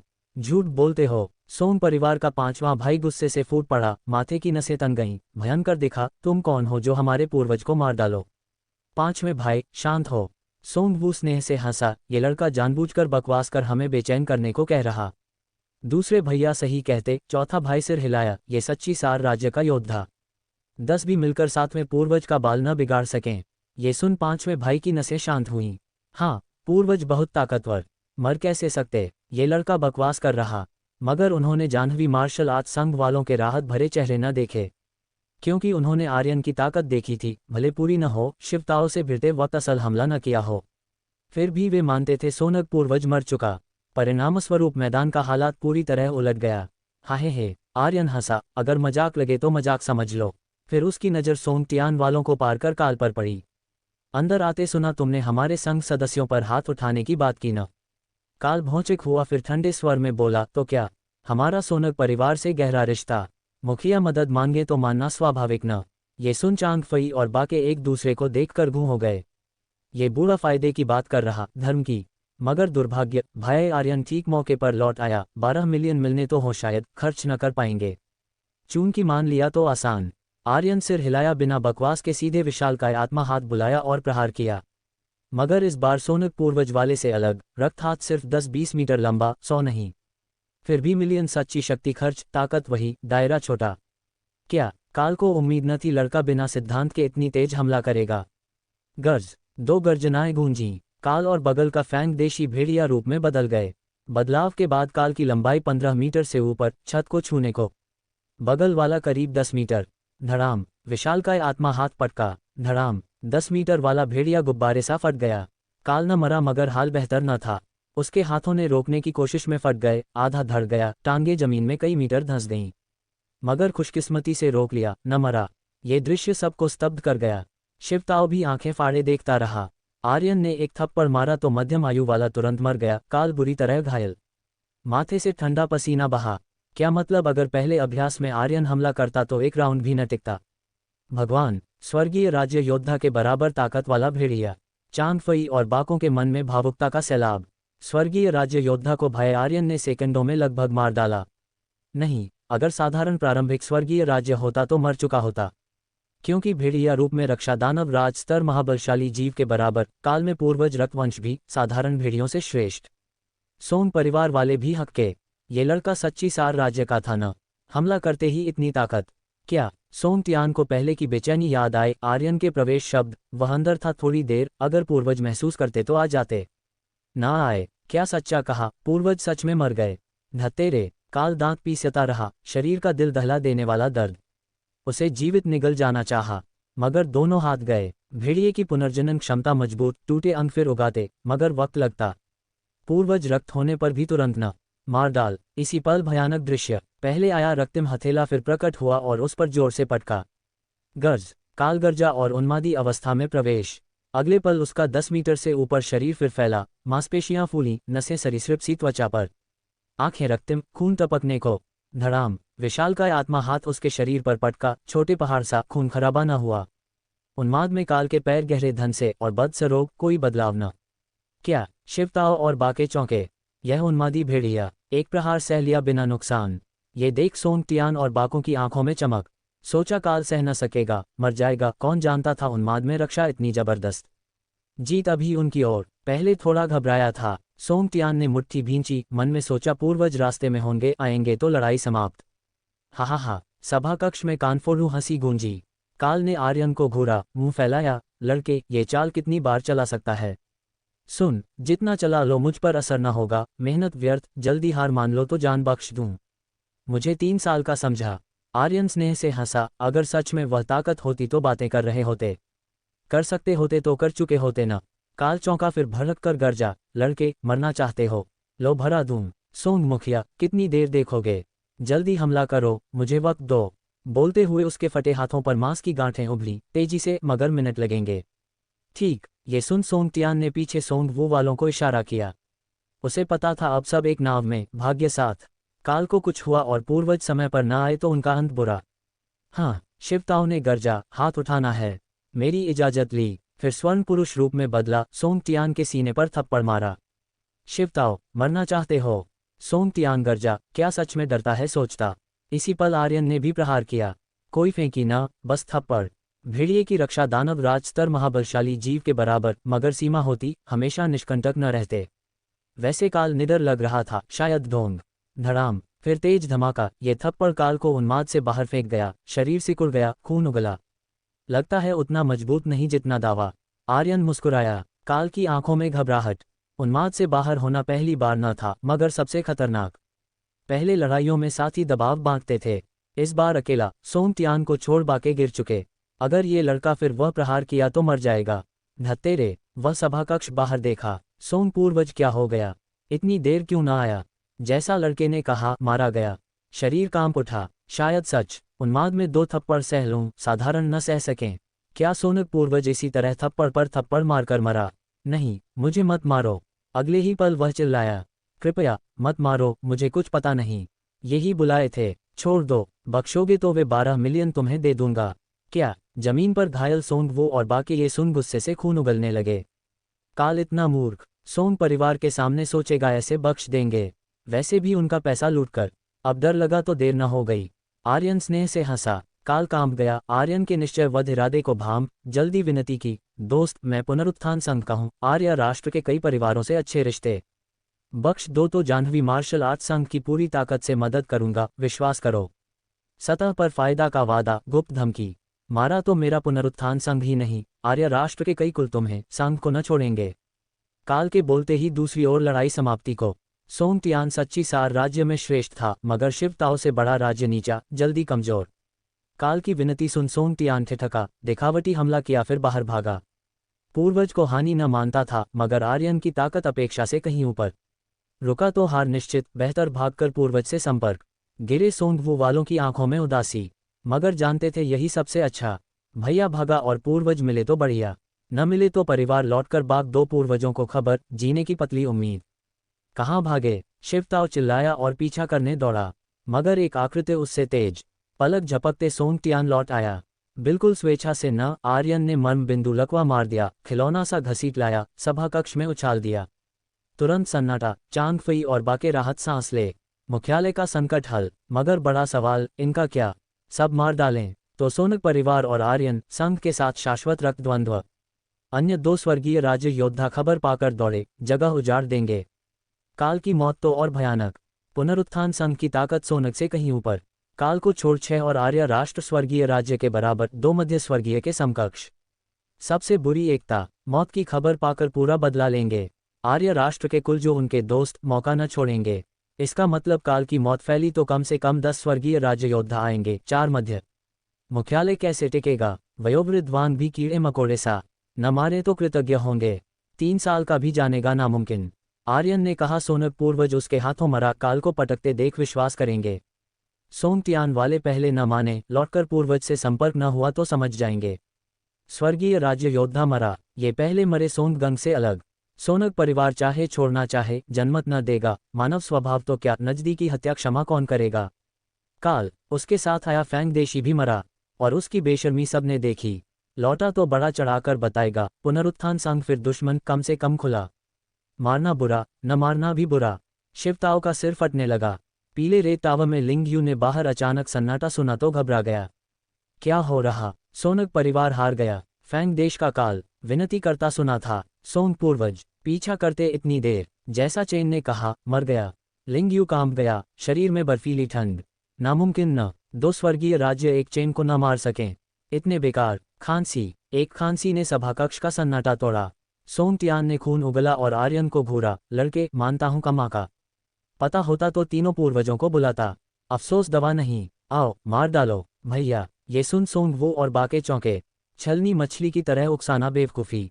आर्यन ठंडा मुस्कुराया, सोचते हो डरता हूं तो करो। सोंग तियान निडर बोला, सोनग मुखिया हूं, अगर पलक झपकाई तो तुम्हारा नाती। बाक सोनग सदस्य उसके निडरपन से प्रभावित। सही लड़के, हिम्मत है तो सब मार डालो, चिंता मत, बाद में इंतजार करेंगे। हा, सिर्फ तुम ही नहीं, शिवताओ और सब यहाँ वाले न बचेंगे। पूर्वज बदला लेंगे, चलो करो, या डर गए। कहानी अनुवादित और आधुनिक भारतीय संदर्भ में रूपांतरित कर दी गई है। मूल प्लॉट वही रखा गया है, लेकिन भाषा स्वाभाविक हिंदी में है। सभी नाम बदले गए हैं और घटनाएं भारतीय परिवेश में ढाल दी गई हैं। कोई अतिरिक्त शीर्षक, टिप्पणी या विराम नहीं जोड़ा गया। आवाजें गूंज रही थीं, जोश से भरी हुई, मानो वे विजेता हों। चांग फई और बाकी लोग कुछ समझ ही न पा रहे थे, लेकिन काल का घबराहट बढ़ता जा रहा था। वह उत्साहित सोनगढ़ परिवार के सदस्यों को देख रहा था। ये मूर्ख हैं क्या? ये तो मरना चाहते हैं, लेकिन मैं तो जीना चाहता हूँ। अगर इन्होंने उस युवक को भड़का दिया और उसने सोनगढ़ परिवार के सबको मार डाला, फिर मुझे थप्पड़ मारकर खत्म कर दिया तो? चुप रहो सब, वह गर्जा, मानो उफनती लहर हो जो सोनगढ़ परिवार की आवाज़ों को दबा गई। तुम सब बेकार हो, कोई हुनर नहीं, बस बोझ बनते हो। वह बुरा भला कहता रहा, अगर पता होता कि तुम इतने बेकार हो तो मैं तुम्हारे साथ आता ही क्यों? तुम्हारी वजह से ही तो मैं इस मुसीबत में फंसा हूं। सोनगढ़ परिवार के सदस्य एक दूसरे की ओर देखने लगे, उनका जोश ठंडा पड़ गया। काल सर, सोंग तियान ने माफ़ी मांगी, माफ़ करना, इस बार हमारी गलती थी, हमने आपको लोड कर दिया, कृपया क्षमा करें। अब ये कहने से क्या फ़ायदा? काल चिल्लाया, मैं जीना चाहता हूँ, जीना, समझे? तुम्हारी तरह हार कर मरना नहीं चाहता। सोंग वो और बाकियों ने मुट्ठियां कस लीं। क्या वे चाहते थे कि बात यहाँ तक पहुँचे? बिल्कुल नहीं, लेकिन यह आर्यन लड़का बहुत ताकतवर है। 7वां पूर्वज इतनी देर से गायब है, शायद उसने उसे मार ही डाला हो। ऐसी ताकत के भेद के आगे जीने की क्या गुंजाइश? काल सर, शांत हो जाए। सोंगतियान ने गहरी सांस ली। आर्यन और बाकियों की ओर देखा। आपकी खास हैसियत को देखते हुए वे आपको कुछ न करेंगे। शायद उसके दिल में यही आशा थी कि आर्यन काल को भी मार दे। फिर तो वह और उसके पीछे जाह्नवी नगर मार्शल आर्ट्स एसोसिएशन को सिर्फ सोनगढ़ परिवार का नहीं बल्कि पुनरुत्थान संघ का भी बदला झेलना पड़ेगा। ऐसी स्थिति में एल्डर काउंसिल के परिवार भी परेशान हो जाएंगे। काल का मुंह खुला। वह भी सोच रहा था कि अपनी हैसियत से ये आर्य राष्ट्र के लोग उसे हाथ न लगाएंगे। लेकिन अगर मैं जानता हूं तुम क्या सोच रहे हो, आर्यन बोला। तुम्हें पता है कि रास्ता बंद है, इसलिए चाहते हो मैं तुम्हें मार दूं ताकि तुम्हें अच्छा नाम मिले। तुमने जानबूझकर कहा कि मैं उसे न मारूंगा ताकि मेरा विद्रोही मन भड़के और मैं उसे मार दूं, पूरी तरह पुनरुत्थान संघ को भड़का दूं। सही जान भी लो तो क्या? सोंगतियान शांत रहा, मुस्कुरा तक दिया। तुम क्या कर लोगे? शिवताओ और बाकी चुप हो गए। सच तो यही था, क्या कर सकते थे? दोनों पक्षों के पीछे की ताकतें कितनी अलग हैं। अच्छा सवाल। आर्यन की आवाज गूंजी, वैसी घबराहट या गुस्से वाली नहीं जैसी सोंगतियान उम्मीद कर रहा था। मैं तुम सबको नहीं मारूंगा। सोंगतियान और आसपास के सोनगढ़ परिवार के सदस्य स्तब्ध रह गए। लड़के, हमसे तालमेल जमाने की कोशिश कर रहा है क्या? सोनगढ़ परिवार का पांचवां भाई व्यंग्य किया। सोचता है इससे पहले कि घटनाएं माफ हो जाएंगी। लड़के, अब सरेंडर करने का समय निकल चुका। सोंगवू की आंखों में गर्व चमका। जब तूने मेरे तीसरे भाई को मारा तब से तू और हमारा सोनगढ़ परिवार कट्टर दुश्मन हो गया। मैं पूरा बोलूं तो? आर्यन ने सिर हिलाया। मैं तुम्हें छोड़ नहीं रहा तालमेल के लिए, बल्कि इसलिए कि तुम देखो कैसे तुम्हारा सोनगढ़ परिवार का पूर्वज मेरे हाथों मारा जाएगा जब वह पहुंचेगा। विस्मयादिबोधक चिन्ह, विस्मयादिबोधक चिन्ह, उद्धरण चिन्ह। इन शब्दों पर सोनगढ़ परिवार वालों के चेहरे के गर्व के भाव तुरंत गायब हो गए। वे एक एक होकर बेचैन होने लगे। अभिमानी, जानता है मेरे सोनगढ़ परिवार के बाकी दो पूर्वजों की क्या ताकत है? केवल तू हमारे दो पूर्वजों को मारने का सपना देख रहा है। हा हा हा, लड़के, अगर हिम्मत है तो कर ले, हम देखना चाहते हैं तू कर पाएगा या नहीं। सोंगतियान हंसा। आर्यन का उन्हें न मारना तो सबसे अच्छा था। जब उनके दो पूर्वज पहुंचेंगे उन्हें बचा लेंगे। न सिर्फ वे, शिवताओ और बाकी भी विश्वास न कर पाए। वे जानते थे आर्यन बहुत ताकतवर है, शायद मध्य अवस्था के स्वर्गीय क्षेत्र मार्शल कलाकारों के बराबर। लेकिन सामने वाले के पास दो मध्य अवस्था के स्वर्गीय क्षेत्र मार्शल कलाकार हैं। अगर आए तो इस बार अलग करना आसान न होगा। सच, मेरी मौजूदा ताकत कम है, इसलिए मुझे तुम्हारी मदद चाहिए। आर्यन उदासीनता से बोला। हमारी मदद? सोंगवू ने हंसी उड़ाई। मजाक है, वह तो खुद चाकू मारना चाहता था। नहीं, एक चाकू से मारना बहुत आसान होगा, कम से कम टुकड़े टुकड़े करके। आर्यन, शिवताओ बोला ही न सका। जो मदद चाहिए बता दो, तलवारों की पहाड़ी चढ़नी हो या आग के समंदर में डूबना, हम भानना सिकुड़ेंगे। हाँ हाँ, चांगफई और बाकी बार बार सिर हिलाए। अध्यक्ष, आप गलत समझे, सिर्फ इन्हें मदद करनी है। आर्यन ने सिर हिलाया। सिर्फ इन्हें? शिवताओ ने भौहें सिकुड़ी। समझ न आया। आर्यन ने सफाई न दी। सोंगतियान के पास पहुंच गया। चल कर। सोंगतियान ने आर्यन की आंखों में देखा। आर्यन ने हथेली बढ़ाई, विरोधी के माथे से कुछ सेंटीमीटर दूर। अचानक विरोधी के प्राण क्षेत्र से शुद्ध आंतरिक शक्ति माथे के रास्ते उसकी हथेली में समा गई। तारा अवशोषण कला। सोंगतियान चिल्लाया। उसके शरीर में कंपकंपी दौड़ गई। क्या? तारा अवशोषण कला? तारा अवशोषण कला? उस पल सब स्तब्ध रह गए। तारा अवशोषण कला सच्ची सार क्षेत्र और ऊपर के हर मार्शल कलाकार को पता थी, और कई तो इसे सीखने का सपना देखते थे। क्योंकि ये दूसरों की उम्र भर की शक्ति को अपना बना लेती है। जितनी गहरी दूसरों की शक्ति, उतनी ही ज्यादा तारा अवशोषण करने वाले की शक्ति बढ़ती है। लेकिन ये कला बहुत खतरनाक है। जितनी ज्यादा शक्ति सोखी, नियंत्रित करना उतना कठिन। थोड़ी चूक हुई तो शक्ति उल्टी पड़कर शरीर फोड़ देगी। इसके अलावा इसकी बदनामी है, आमतौर पर कुख्यात लोग ही इस्तेमाल करते हैं। भाई आर्यन को तारा अवशोषण कला आती है।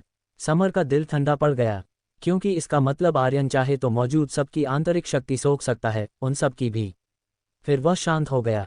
भाई आर्यन ऐसा नहीं है। अगर करना चाहता तो आज तक क्यों इंतजार करता?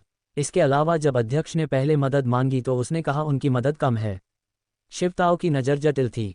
उसे भी तारा अवशोषण कला पर आपत्ति थी, क्योंकि दूसरों की शक्ति सोखना उसके चरणबद्ध प्रगति के सिद्धांत से टकराता था।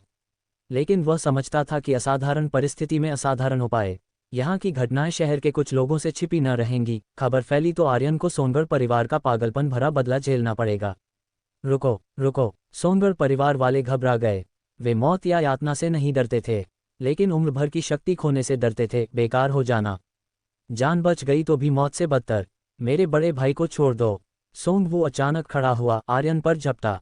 आर्यन का चेहरा भावशून्य रहा। बाएं हाथ बढ़ाया ही था कि सोंगवू पहुंच गया। तुरंत सोंगवू शरीर स्थिर कला से जकड़ गया, हिल न सका, उसकी आंतरिक शक्ति पागलों की तरह बाहर आने लगी। नहीं, मत, मेरी शक्ति मत सोचो। सोंगवू रोने लगा, नाक बहने लगी। कुछ सेकंड बाद आर्यन ने दोनों को छोड़ दिया। उम्र भर की शक्ति लगभग खो चुके सोंगतियान और सोंगवू का पुराना जोश गया, हताश होकर जमीन पर बैठ गए। क्यों, मेरी सारी आंतरिक शक्ति क्यों नहीं सोख ली? आर्यन आगे बढ़ा तो पीछे से सोंगतियान की कड़ी आवाज आई। क्योंकि अगर सोख लेता तो तुम मर जाते, और मैंने कहा था तुम्हें जिंदा छोड़ूंगा, देखने के लिए कि तुम्हारा सोनगढ़ परिवार का पूर्वज मेरे हाथों कैसे मरेगा। आर्यन शांत जवाब दिया। सोंगतियान स्तब्ध रह गया, फिर आंखों में गहरा जहर भर आया, ठंडे स्वर में बोला, ठीक है, इतना भरोसा है तो इंतजार करूंगा उस दिन का। उम्र भर की शक्ति खोकर अपाहिज हो गया तो भी वह दूसरों जैसा तुरंत मौत न चाहता था। वह अलग था, उसका प्राण क्षेत्र अब भी सलामत था और खास हैसियत से पर्याप्त संसाधनों से फिर उठ सकता था, भले छत पहले जितनी ऊंची न हो। इसकी शर्त थी परिवार के 2 पूर्वजों का आना और बचाना। अनिच्छा से मानना पड़ा कि यह आर्यन लड़का डरावना ताकतवर है, उसके खिलाफ लड़ाई में कोई चांस न था। लेकिन परिवार के 2 पूर्वज लड़े तो बात अलग। इस लड़के का इससे अलग अंत कुछ सोच न सका सिवाय मौत के। आर्यन ने सिर हिलाया और बाकी लोगों के पास जाकर उनकी आंतरिक शक्ति अपने शक्ति सागर में सोख ली। उसने पैनल पर नजर डाली। उसका आदिम सच्चा सार करीब 1000 अंक बढ़ गया था, ज्यादातर सोंगतियान से। सब मिलाकर उसका आदिम सच्चा सार 10,000 से ऊपर पहुंच गया, कुल सच्ची शक्ति 70 लाख तक। भले बहुत लगे, लेकिन सफलता की दहलीज का 10वां हिस्सा भी न था। फिर भी सोनगढ़ परिवार ने 4000 अंक दिए, 2-3 रातों की साधना बचा दी, फायदा ही था। साइड इफेक्ट था शरीर में अलग अलग प्रकार की सच्ची शक्तियां जो एक दूसरे से टकरा रही थीं। इन्हें पूरी तरह मिलाने में समय लगेगा, वरना उल्टी आसानी से पड़ सकती थी। लड़के, इंतजार कर, जब हमारे परिवार के पूर्वज पहुंचेंगे तू अपनी करतूतों का दंड भुगतेगा। सोनगढ़ परिवार का 5वां भाई होश में आया, आर्यन को घूरा। बाकी भी गालियां बकने लगे। आर्यन को इन पर ध्यान न देने की जहमत न हुई, नजर काल पर गई। काल इंसानी रूप में लौट चुका था। न सिर्फ वो, बल्कि जब आर्यन सोनगढ़ परिवार की शक्ति सोख रहा था, काल की चोटें भी लगभग ठीक हो चुकी थीं। टूटी भुजाएं लगभग पूरी हो गई थीं। धत तेरे के आर्य राष्ट्र वालों, मुझे इतनी चोट पहुंचाए। जब लौटूंगा तो लोग लाकर तुम सबको मार डालूंगा। वह मन ही मन बड़बड़ाया। और सोनगढ़ परिवार, वे बेकार मूर्ख, तमाशा देखने बुलाया और क्या हुआ? लौटते ही इनसे भारी मुआवजा वसूलूंगा। अचानक कुछ याद आया, सिर उठाया, आर्यन से नजरें मिलीं। दिल मुंह को आ गया डर से, जबरदस्ती मुस्कुराते हुए बोला, भाई, मैंने आर्य राष्ट्र की मार्शल आर्ट्स नहीं सीखी, मेरे पास सोचने लायक सच्ची शक्ति नहीं। थोड़ी राहत हुई। अगर सच्ची शक्ति होती तो सोनगढ़ परिवार वालों जैसी किस्मत होती, 20 साल बूढ़े नजर आते। भाग्य से भेड़िया जॉन के पूर्वज की रक्तरेखा थी, जो भेड़िए में बदलने की शक्ति देती थी, दूसरों से न ली जा सकती। आर्यन ने सिर हिलाया, शांत बोला, तो फिर तुम्हें जिंदा रखने का कोई कारण नहीं क्या? काल इतना डर गया कि गिरते गिरते बचा। दोस्त, ऐसा मत करो, मेरी गलती नहीं, मैं आना ही न चाहता था। वे थे, इन्होंने बुलाया। छोड़ दो, कसम, चला जाऊंगा तो आज की बात को हाथ न लगाऊंगा। शिवताओं ने काल को देखा, जो बेशर्मी से गिड़गिड़ा रहा था, आंखों में घृणा चमकी। उसे याद आया आर्यन लौटने से पहले काल का घमंड, उसका ऊंचा अंदाज। अब जान गया कमजोर है तो रंग बदल लिया, इतनी सहजता से। अगर कर सकता तो एक तमाचे से कुचल देता, भविष्य की मुसीबत खत्म। लेकिन आर्यन ने पहले ही सोनगढ़ परिवार को भड़का दिया था। इससे भी बड़ी ताकत को भड़काना समझदारी न थी। आर्यन की ओर देखा, सलाह दी, आर्यन, ये तो मरने लायक है, लेकिन इसे मारना ठीक न होगा। हाँ भाई आर्यन, इसके पीछे पुनरुत्थान संघ बहुत ताकतवर है, आर्य राष्ट्र के कई कुलीन परिवारों से जुड़ा। इसे मारने के परिणाम भयानक होंगे। समर ने जोड़ा, शायद कैद कर लें, जब पुनरुत्थान संघ ढूंढने आए तो हमारे पास है तो हरकत न करेंगे। चांगफई ने भौहें चढ़ाईं, जब पुनरुत्थान संघ आए तो काल को सौदेबाजी के लिए इस्तेमाल करें।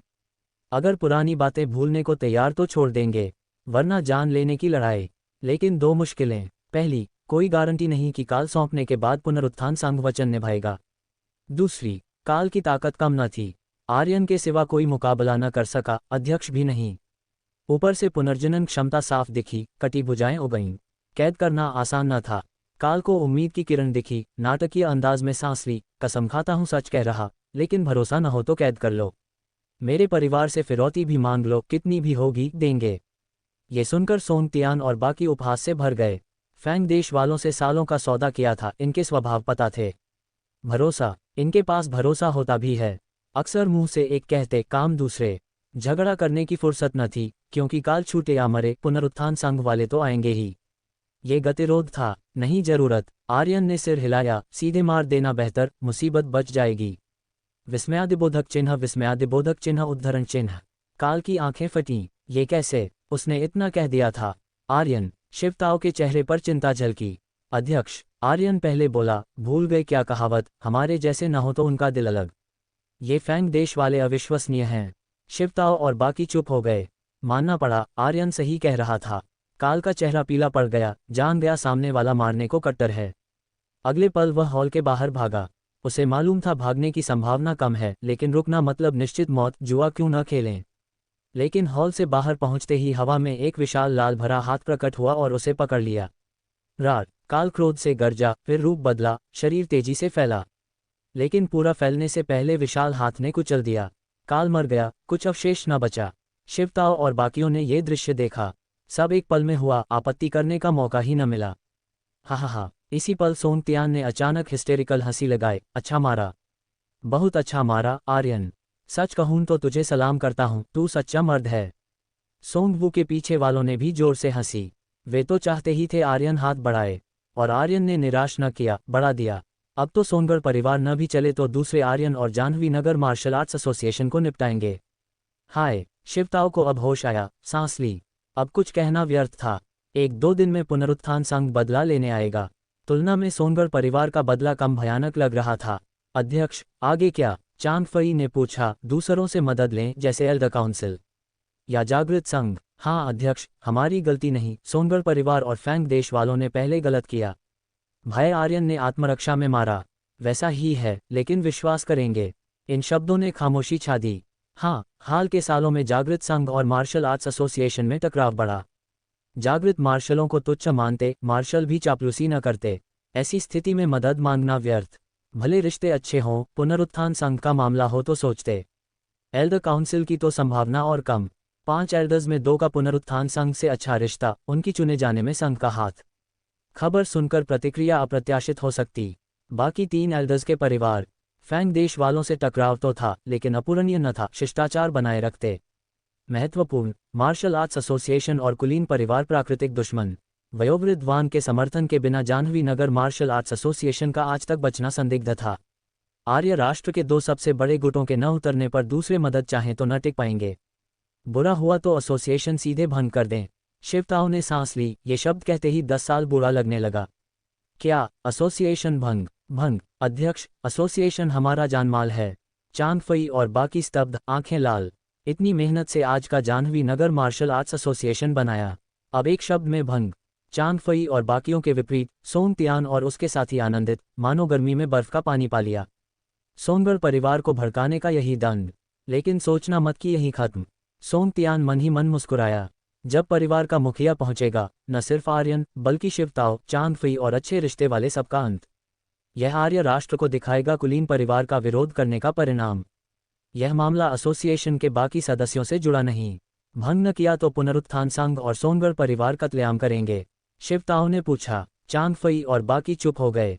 हाँ, विरोधियों को फर्क न पड़ेगा तुम शामिल थे या नहीं। एसोसिएशन का हिस्सा हो तो बर्बाद। न सिर्फ जाह्नवी नगर मुख्यालय, दूसरे शहरों के ब्रांच भी फंस सकते।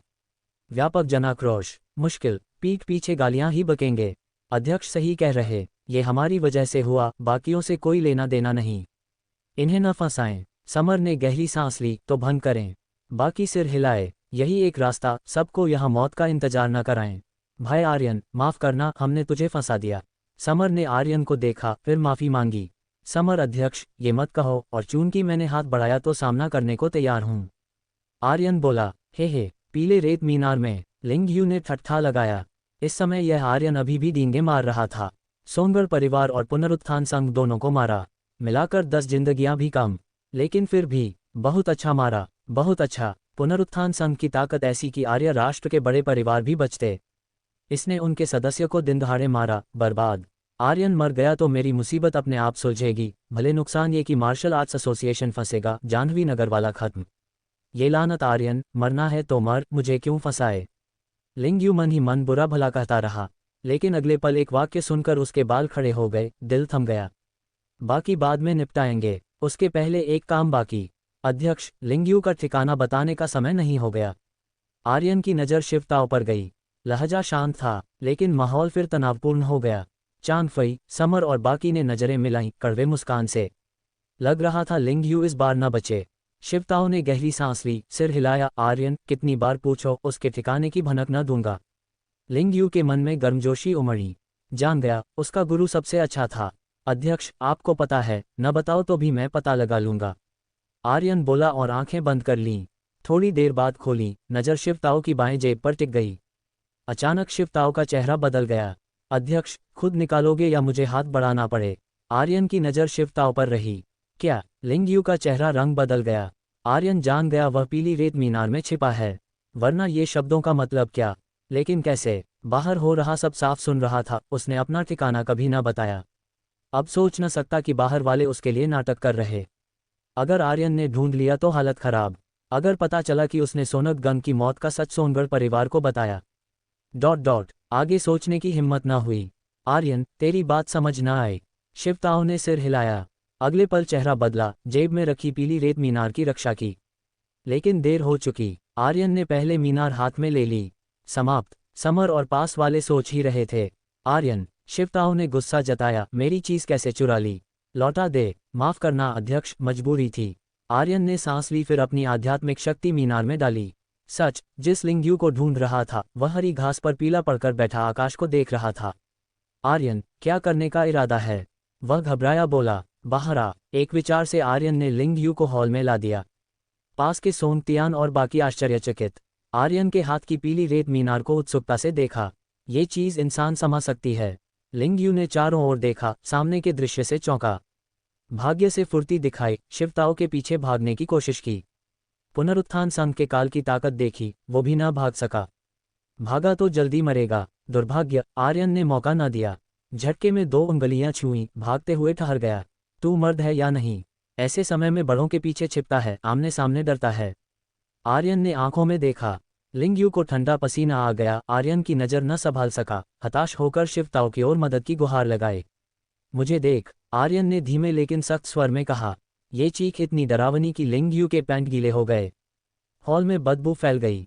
चांग फई और बाकी देख न सके, मुंह फेर लिया। उन्हें मालूम था पैंट गीला होना पूरी तरह लिंग यू की गलती न थी, क्योंकि आर्यन की ताकत बहुत ज्यादा। पहले उनसे सामना करते हुए अपना आभा रोका था, अब लिंग यू से सामना में कुछ न रोका। कोई और लिंग यू की जगह होता तो शायद वैसा ही हाल होता। लेकिन बात यहाँ कैसे पहुंची? किसकी गलती? सिर्फ लिंग यू की ही। आर्यन, शिवताओ कुछ कहना चाहता था। बिना देखे आर्यन ने बीच में रोका। अध्यक्ष जी, यह मेरी और उसकी बात है। लो, ये वापस, कहकर पीली रेत मीनार फेंक दी।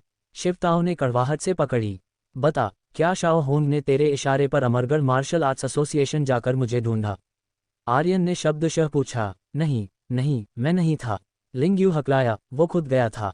वह मूर्ख न था, मान लिया तो सोनगढ़ परिवार जैसी हालत। इसके अलावा अगर आर्यन मारना चाहता तो कोई न रोक पाता। मेरी आंखों में देखकर दोबारा बोल। आर्यन ठंडे स्वर में बोला। लिंग यू देखने की हिम्मत न हुई, हताश शिवताओ की ओर देखता रहा।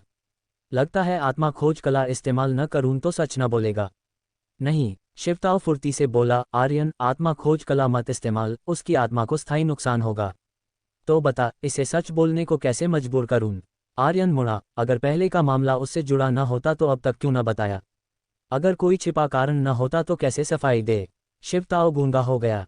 यही पर डर था, इसलिए पीली रेत मीनार में छिपाया, फिर भी हो गया आर्यन का शक पक्का। आखिर गहरी सांस ली। आर्यन, तू सही कहता है। शाओ होन को शियाओयू ने ही भेजा था। गुरुजी, लिंग यू हताश चिल्लाया। शियाओयू, क्या हुआ? छिप न सकता, सच सामने आता है। शिवताओ के गालों पर आंसू लुढ़के। तूने गलती की, लेकिन गुरु के तौर पर मेरी भी जिम्मेदारी। कहते हैं बच्चा भटके तो पिता दोषी, शिष्य भटके तो गुरु। आर्यन, मैं शियाओयू की जगह सजा भुगतने को तैयार, मेरी सारी शक्ति देकर उसके बदले उसकी सुरक्षा, मान लेगा। अध्यक्ष जी, अध्यक्ष जी, चांग फई और बाकी चिल्लाए, कुछ कहना चाहते। शिवताओ ने हाथ हिलाया। आर्यन, तू जो तारा अवशोषण कला करता है, दूसरों की शक्ति सोखकर साधना बहुत तेज, लेकिन नुकसान भी, ज्यादा सोखी तो उल्टी पड़कर खुद को नुकसान। इसलिए शक्ति हस्तांतरण विधि से मेरी सारी शक्ति तुझे दूंगा। बस उम्मीद लिंग यू को छोड़ देगा, ठीक? गुरुजी। लिंग यू रुकने ना पाया, रोता रहा। सोंगतियान और बाकी ने नजरें मिलाईं। साफ दिखा लिंग यू का चेनन सरनेम वाले से पुराना दुश्मनी, छोटी न। इसके अलावा सुना था लिंग यू और शिवताओ गुरु शिष्य। भले पता न क्या हुआ, शिवताओ का शिष्य के लिए उम्र भर की शक्ति छोड़ना मूर्खता लगी। इधर सोंगवू दूर लिंगयू को घूर रहा था। कुछ कारण से यह चेहरा जाना पहचाना लग रहा था, मानो पहले मिले हों। लेकिन पक्का था न मिले। अध्यक्ष जी, इतने समय बाद भी कुछ अजीब न दिखा। आर्यन अपना शांत लहजा बनाए रखे। क्या? शिवताओ चौंका। लिंगयू, तेरा शिष्य है न? गुरु की सारी शक्ति देने को तैयार सुनकर उसने एक शब्द विरोध न किया। इसका क्या मतलब? इन शब्दों पर हॉल में सबकी नजरें लिंगयू पर गईं। आंखों में शक। सच, लिंगयू ने गुरु को रोकने को कुछ न कहा। शिवताओ भी स्तब्ध। गुरुजी, इसकी बकवास मत सुनो। लिंगयू फुर्ती से बोला। आपके शब्द सुनकर स्तब्ध रह गया, तुरंत प्रतिक्रिया न दी। गुरुजी, ऐसा मत करो। मैं अपनी गलतियों का फल अकेला भुगतूंगा। ठीक। आर्यन ने सिर हिलाया। तो निपटा लें। नहीं, मत। लिंगयू फिर घबरा गया। गुरुजी, बचाओ, बचाओ। मार्शल आर्ट्स खत्म न होना चाहता। गुरुजी। शिवताओ के चेहरे पर फिर अनिच्छा झलकी। उसे मालूम था मामला लिंगयू के बताए इतना सरल न। अगर सच में गुरु को दिल में रखता तो सहज रोकता, लेकिन न रोका, मतलब अपनी सुरक्षा पहले। शिवताओ ने गहरी सांस ली। भले कुछ हो, लिंगयू का ऐसा बनना उसकी जिम्मेदारी, कीमत चुकानी पड़ेगी। बस। अचानक सोंगवू चिल्लाया। शक्ति खोने वाला मर्द शक्ति खोने पर रोता है जैसे औरत। ये कैसा बर्ताव? लिंगयू का रोना रुक गया, भड़क कर घूरा। क्या घूर रहा है? सोंगवू ने ठट्ठा लगाया। गलत कहा क्या? दूसरा भाई। सोंगर परिवार के बाकी भ्रमित। एसोसिएशन का आंतरिक झगड़ा देखकर सोचा नाटक है। उनका इसमें पड़ना क्यों? बड़ा भाई। सोंगवू ने सोंग तियान को देखा। कुछ दिन पहले मिली कॉल याद है? क्या मतलब? सोंग तियान भ्रमित। तब तीसरे भाई के हत्यारे ढूंढ रहे थे। जब लगा न मिलेगा तभी कोई कॉल आया, बताया समर ने झूठ बोला। क्या? समर की आंखें फटीं। उसे समझ न आया कहाँ चूक हुई। सोंगवू के मुताबिक किसी ने टिप दिया। दूसरा भाई मतलब? सोंग तियान मूर्ख न था। नजर लिंगयू पर गई। जिसने कॉल किया वह इसी हॉल में है। बिल्कुल। सोंगवू मुस्कुराया। वह अजीब था। जानकारी दी फिर इनाम न लिया। बस चाहता था हम किसी पर हमला करें। सही कहा न, आर्यन? ऐसा होता है क्या? आर्यन का चेहरा काला। अंदाजा लगाने की जरूरत न। सामने वाला कौन? लिंगयू अब पहले से ज्यादा कांप रहा था। शियाओयू, सच में तू था? शिवताओ की आवाज कांपी। तूने कॉल किया और सब बता दिया? नहीं, मैं नहीं था। लिंगयू फुर्ती से इनकार किया। गुरुजी, पता नहीं ये क्या बक रहे। मुझे कुछ पता नहीं, बिल्कुल नहीं। बस, अब आ गया यहाँ तक, छिपाने का क्या फायदा? सोंगवू ने ठट्ठा लगाया। तुझे मालूम था मैं समर को ढूंढ रहा, तो इनसाइडर ही होगा। यहाँ मौजूद में तू ही आर्यन से दुश्मनी वाला लगता। तूने हमें इस्तेमाल कर उसे हटाना चाहा, लेकिन उम्मीद न की।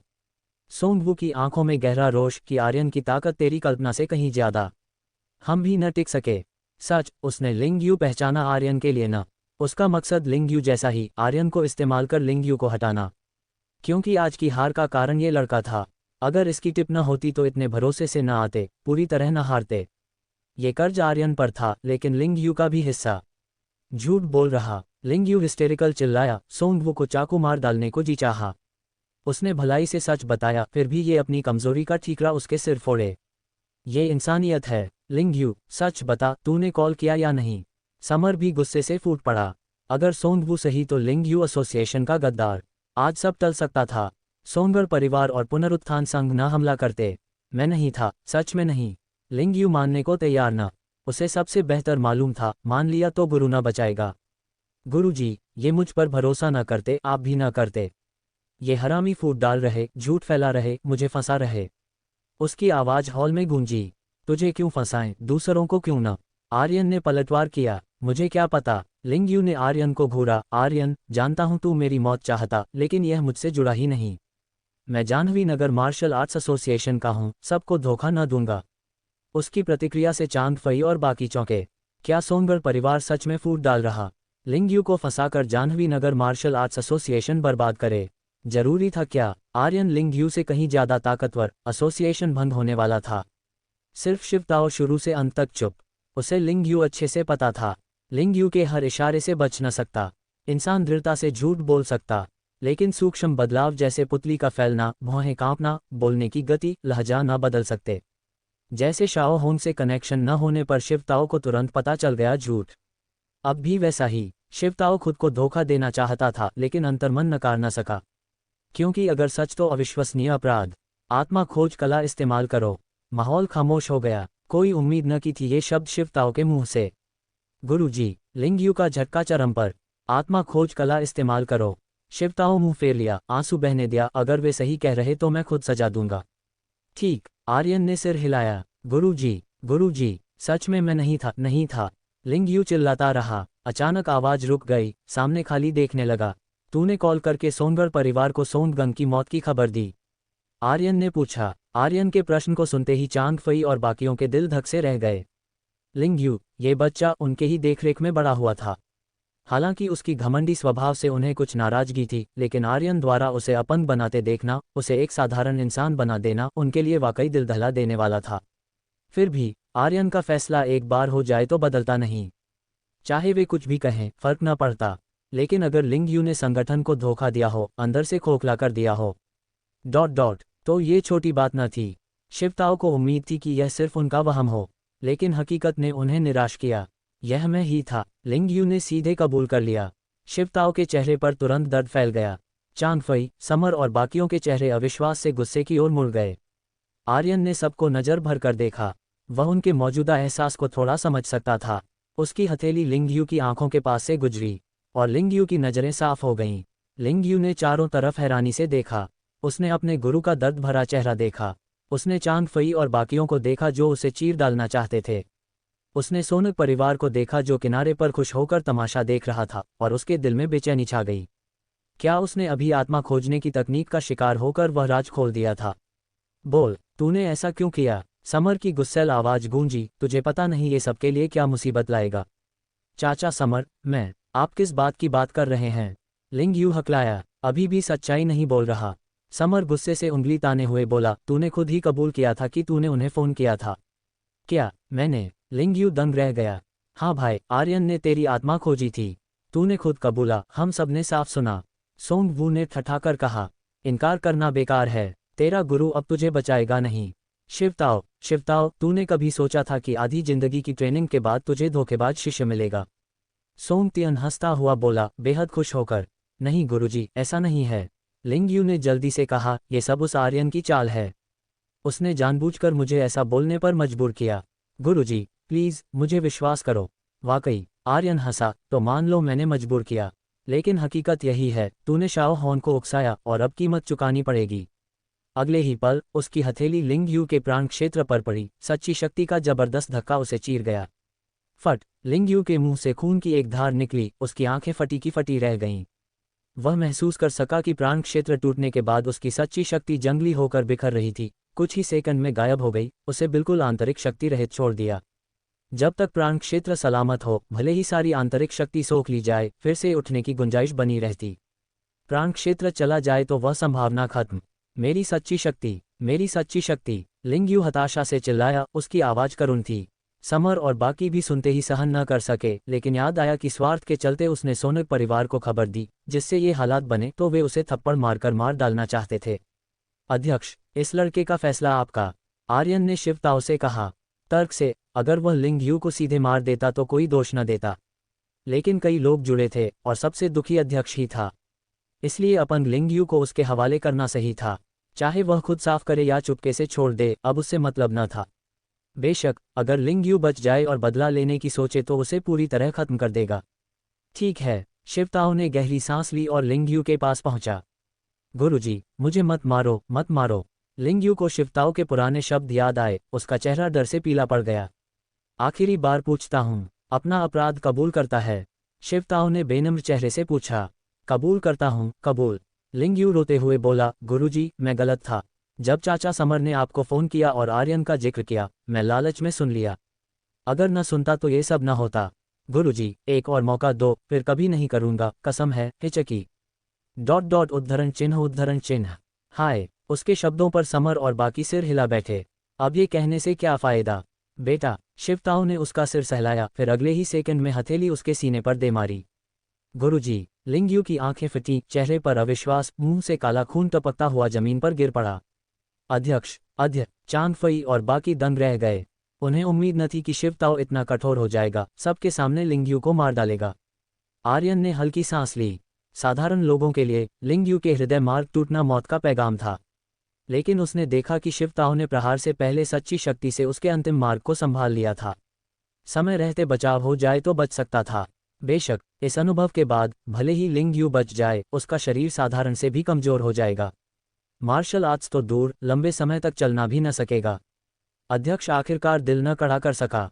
हालांकि उसने इसे उजागर न करने का फैसला किया और बोला, क्षमा करें अध्यक्ष। नहीं आर्यन, माफी मुझे मांगनी चाहिए। शिवताओ ने आर्यन की ओर पीठ फेरी, सिर हिलाया। अगर मैंने आमतौर पर सख्ती की होती, इतना लाड़ न किया होता, तो वह ऐसा न होता। लिंग यू का अंतिम संस्कार मैं करूंगा। बिल्कुल, अपन करने के बाद मैंने कहा था कि वह आपके हवाले। धन्यवाद। एक विचार से शिवताओ ने लिंग यू के शरीर को पीला रेत मीनार में डाल लिया। अध्यक्ष उद्धरण चिन्ह। चांग फई ने मुंह खोला लेकिन कुछ न कहा। लोग अंधे नहीं होते, कौन बेरूह हो सकता है।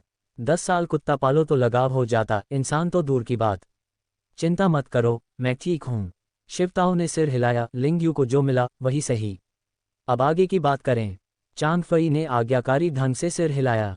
हाँ, लिंग यू मर गया हो या न, उसकी बनाई मुसीबत तो बाकी है। हा। इसी पल सोंग तियन हंसा, जैसे सबको मौजूदा हालात भूलने न दे। शिवताओ, देखूं अब तू कैसे संभालेगा। और तू आर्यन, तू तो बहुत ताकतवर है, लेकिन क्या तू अकेला मेरे सोनक परिवार के 2 पूर्वजों को झेल पाएगा। ऊपर से काल को मारा, पुनरुत्थान संघ को भड़का दिया। हाँ, पुनरुत्थान संघ सोनक परिवार से कहीं ज्यादा ताकतवर है। चिंता मत कर, समय आने पर देख लेना कैसे संभालता हूँ। आर्यन उदासीनता से बोला। सम्राट की शक्ति अवलोकन कला सीखने से पहले वह वाकई चिंतित होता, लेकिन अब सम्राट की शक्ति अवलोकन कला से उसके पास भविष्य देखने की क्षमता थी। पहले से जानना कठिनाई बहुत कम कर देता।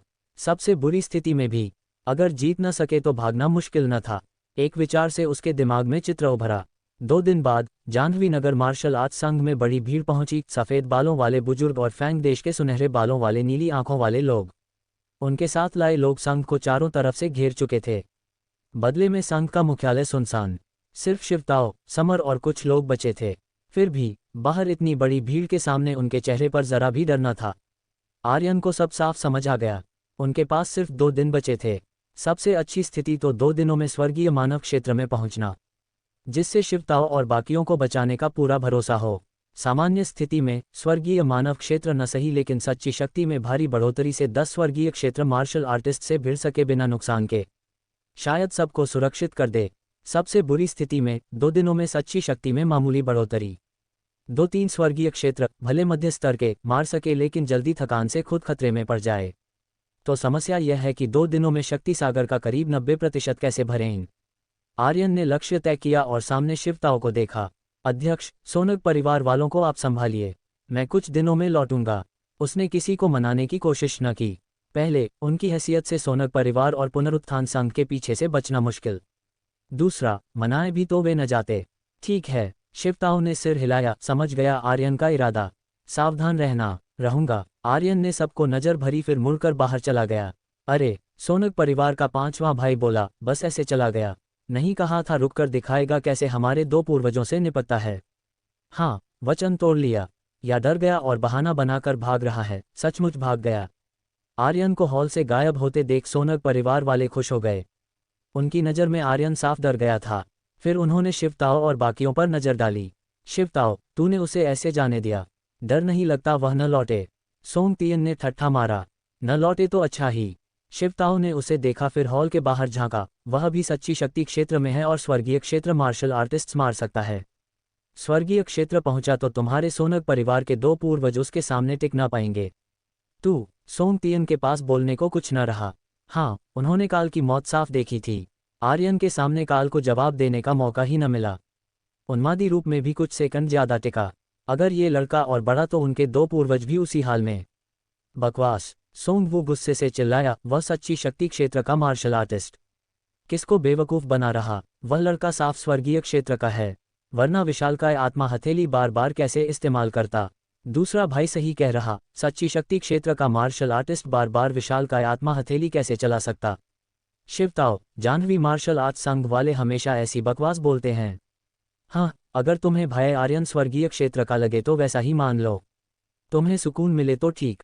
समर मुस्कुराया। अध्यक्ष ने पहले जो कहा वह सही। हम मर जाएं तो कोई बात नहीं, लेकिन भय आर्यन अलग। उसका कल्चर हम सबसे ऊपर, भविष्य में हमारा बदला लेगा। बिल्कुल, स्वर्गीय क्षेत्र मार्शल आर्टिस्ट को नाराज करने से तुम्हारा सोनक परिवार और पूरा पुनरुत्थान संघ सो न सकेगा। बाकियों ने हंसी में शामिल होकर कहा। सोंगतियन और बाकियों के चेहरे और उदास। हाँ, बिना लगाव वाला अकेला स्वर्गीय क्षेत्र मार्शल आर्टिस्ट सबसे खतरनाक। भले सोनक परिवार लोहे की तरह मजबूत हो, ऐसे व्यक्ति को रोक न सके जो आ जा सके, डर फैला सके। लेकिन लगाव वाला स्वर्गीय क्षेत्र मार्शल आर्टिस्ट अलग, उसे इतनी आसानी से न जाने देना चाहिए था। ये सोचकर सोंगतियन को पछतावा हुआ, लेकिन दूसरी ओर सोचा, बंधक होने पर कैसे रोकता। मार्शल आर्ट संघ से निकलकर आर्यन सीधा जाह्नवी नगर के सबसे ऊंचे स्थान पर पहुंचा। प्राचीन वायु सोखकर एक रात में करीब 1500 अंक बढ़ सकते थे। दिन शामिल कर 2 दिनों में अधिकतम 6000, जो सफलता के थ्रेशोल्ड का सिर्फ 5%। 5% अतिरिक्त सच्ची शक्ति से क्या फायदा। 2 दिनों की लड़ाई में ज्यादा मदद न, फर्क पड़ाना हो तो 10 गुना बढ़ना चाहिए। 50%, इसका मतलब कुल सच्ची शक्ति 600 मिलियन से ऊपर। विशालकाय आत्मा हथेली 60 बार से ज्यादा चला सकेगा। हकीकत में और भी ज्यादा हो सकता, क्योंकि आंतरिक सच्ची शक्ति बढ़ने से निष्क्रिय रिकवरी प्रतिशत स्थिर रहता, रिकवर होने वाली सच्ची शक्ति बढ़ जाती। दर्जन भर स्वर्गीय क्षेत्र मार्शल आर्टिस्ट्स का सामना भी न डराए, इसलिए स्वर्गीय सामग्री और पृथ्वी रत्न ढूंढने पड़ेंगे आंतरिक सच्ची शक्ति भरने को। सबसे ऊंचे स्थान पर खड़े होकर आर्यन ने विशाल जाह्नवी नगर को निहारा, जहां कई जगहों से अलग अलग चमक निकल रही थी। ये स्वर्गीय सामग्री और पृथ्वी रत्न थे, जितना मजबूत प्रभाव उतनी तेज चमक। लेकिन इनमें से कई पहले से किसी के पास। उसने चारों दिशाओं में दूर देखा, जहां दक्षिण में चमक खास तेज थी। वह जगह देखता हूं। आर्यन तुरंत चल पड़ा। चट्टान के किनारे निर्वन और बेस्वाद हवा में अचानक पानी की लहरों जैसी कंपकंपी हुई। सबसे पहले हथेली जितनी, लेकिन पलक झपकते कटोरे जितनी हो गई। फिर प्राचीन वस्त्र पहने आकृति अचानक बाहर निकली। फट, कपड़े फटने की आवाज गूंजी। तुरंत बाद हल्की अस्पष्ट गुर्राहट आई लहरों से, और लहरों के साथ गायब हो गई। हूँफ, जान में जान रही थी। वयोवृद्ध वांग ने माथे का पसीना पोंछा और आधे कटे वस्त्र को देखकर काम गया। अगर थोड़ा और धीमा होता तो आधा वस्त्र न, पूरा पैर चला जाता। शुक्र है ये चीज मिल गई, सब व्यर्थ न गया। बोलते हुए उसके हाथ में लंबी जड़ प्रकट हुई। हथेली जितनी, सफेद सतह, हल्की सुगंध जो काटने को ललचाती। यह आकाश जाल जड़ थी, बेहद दुर्लभ रत्न, सिर्फ अभी के गुप्त क्षेत्र में मिलती। स्वर्गीय क्षेत्र मार्शल आर्टिस्ट के लिए भी फायदेमंद, सच्ची शक्ति क्षेत्र के लिए तो कहना ही क्या। अगर आर्यन इसकी औषधीय शक्ति पूरी सोख ले तो उसकी सच्ची शक्ति खूब बढ़ेगी। अफसोस, वयोवृद्ध वांग ने पहले का अनुभव याद किया। उस औषधि उद्यान में और भी आकाश जाल जड़ें थीं। अगर सब काट लाता तो शायद आर्यन स्वर्गीय मानव क्षेत्र पहुंच जाता, लेकिन एक और काटता तो उपस्थिति भांपने वाले राक्षस जानवर उसे निगल जाते। मौका मिला तो फिर आऊंगा। उसने रत्न रखा, चेहरे पर मुस्कान आ गई। जाते समय उसने हिसाब लगाया, शायद एक दिन बीत चुका। अमरगढ़ में क्या हुआ होगा, लेकिन शहर में जागृत योद्धा हैं तो कोई बड़ी समस्या न। अचानक कुछ याद आया, फोन निकाला। कई मिस्ड कॉल देखकर चेहरा थोड़ा बदल गया। आर्यन के कॉल आसानी से समझ आ गए। सुबह न मिला तो कॉल किया, लेकिन शिवताओ ने भी कॉल किया, कई बार। साफ कुछ बड़ा हुआ। क्या शिवताओ के साथ कुछ हो गया? वयोवृद्ध वांग की मुस्कान जम गई। उसे अपनी आदत पता थी, बिना जरूरी काम के इतने कॉल न करता। आर्यन को बाद में फोन करूंगा, पहले शिवताओ से पता लगाऊं। उसने एक मिस्ड कॉल पर वापस डायल किया। कुछ मिनट पहले जाह्नवी मार्शल आर्ट संघ मुख्यालय में दूसरी मंजिल का बड़ा सभाकक्ष खचाव भर, करीब हजारों लोग, और लोग प्रवेश द्वार से आते जा रहे।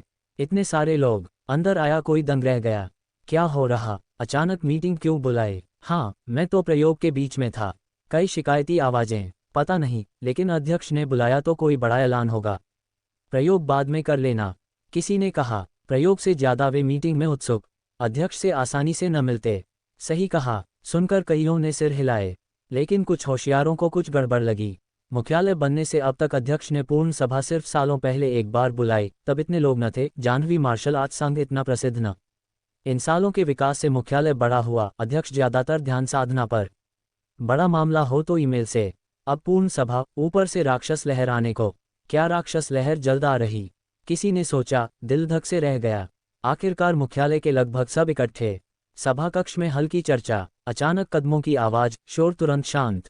सबने सम्मान से ऊपर देखा। शिवताओ धीरे मंच पर चढ़े। वयोवृद्ध तनुज और बाकी, कोई शिकायत हो या न, चुप रहे।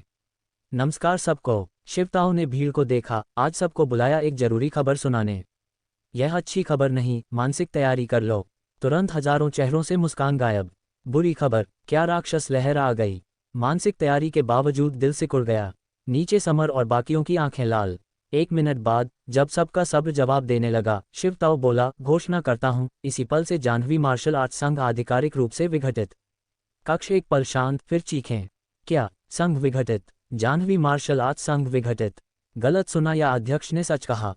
कैसे विघटित? क्यों? इतना अचानक? सब अविश्वास जता रहे। शिवताओ, तू क्या बक रहा?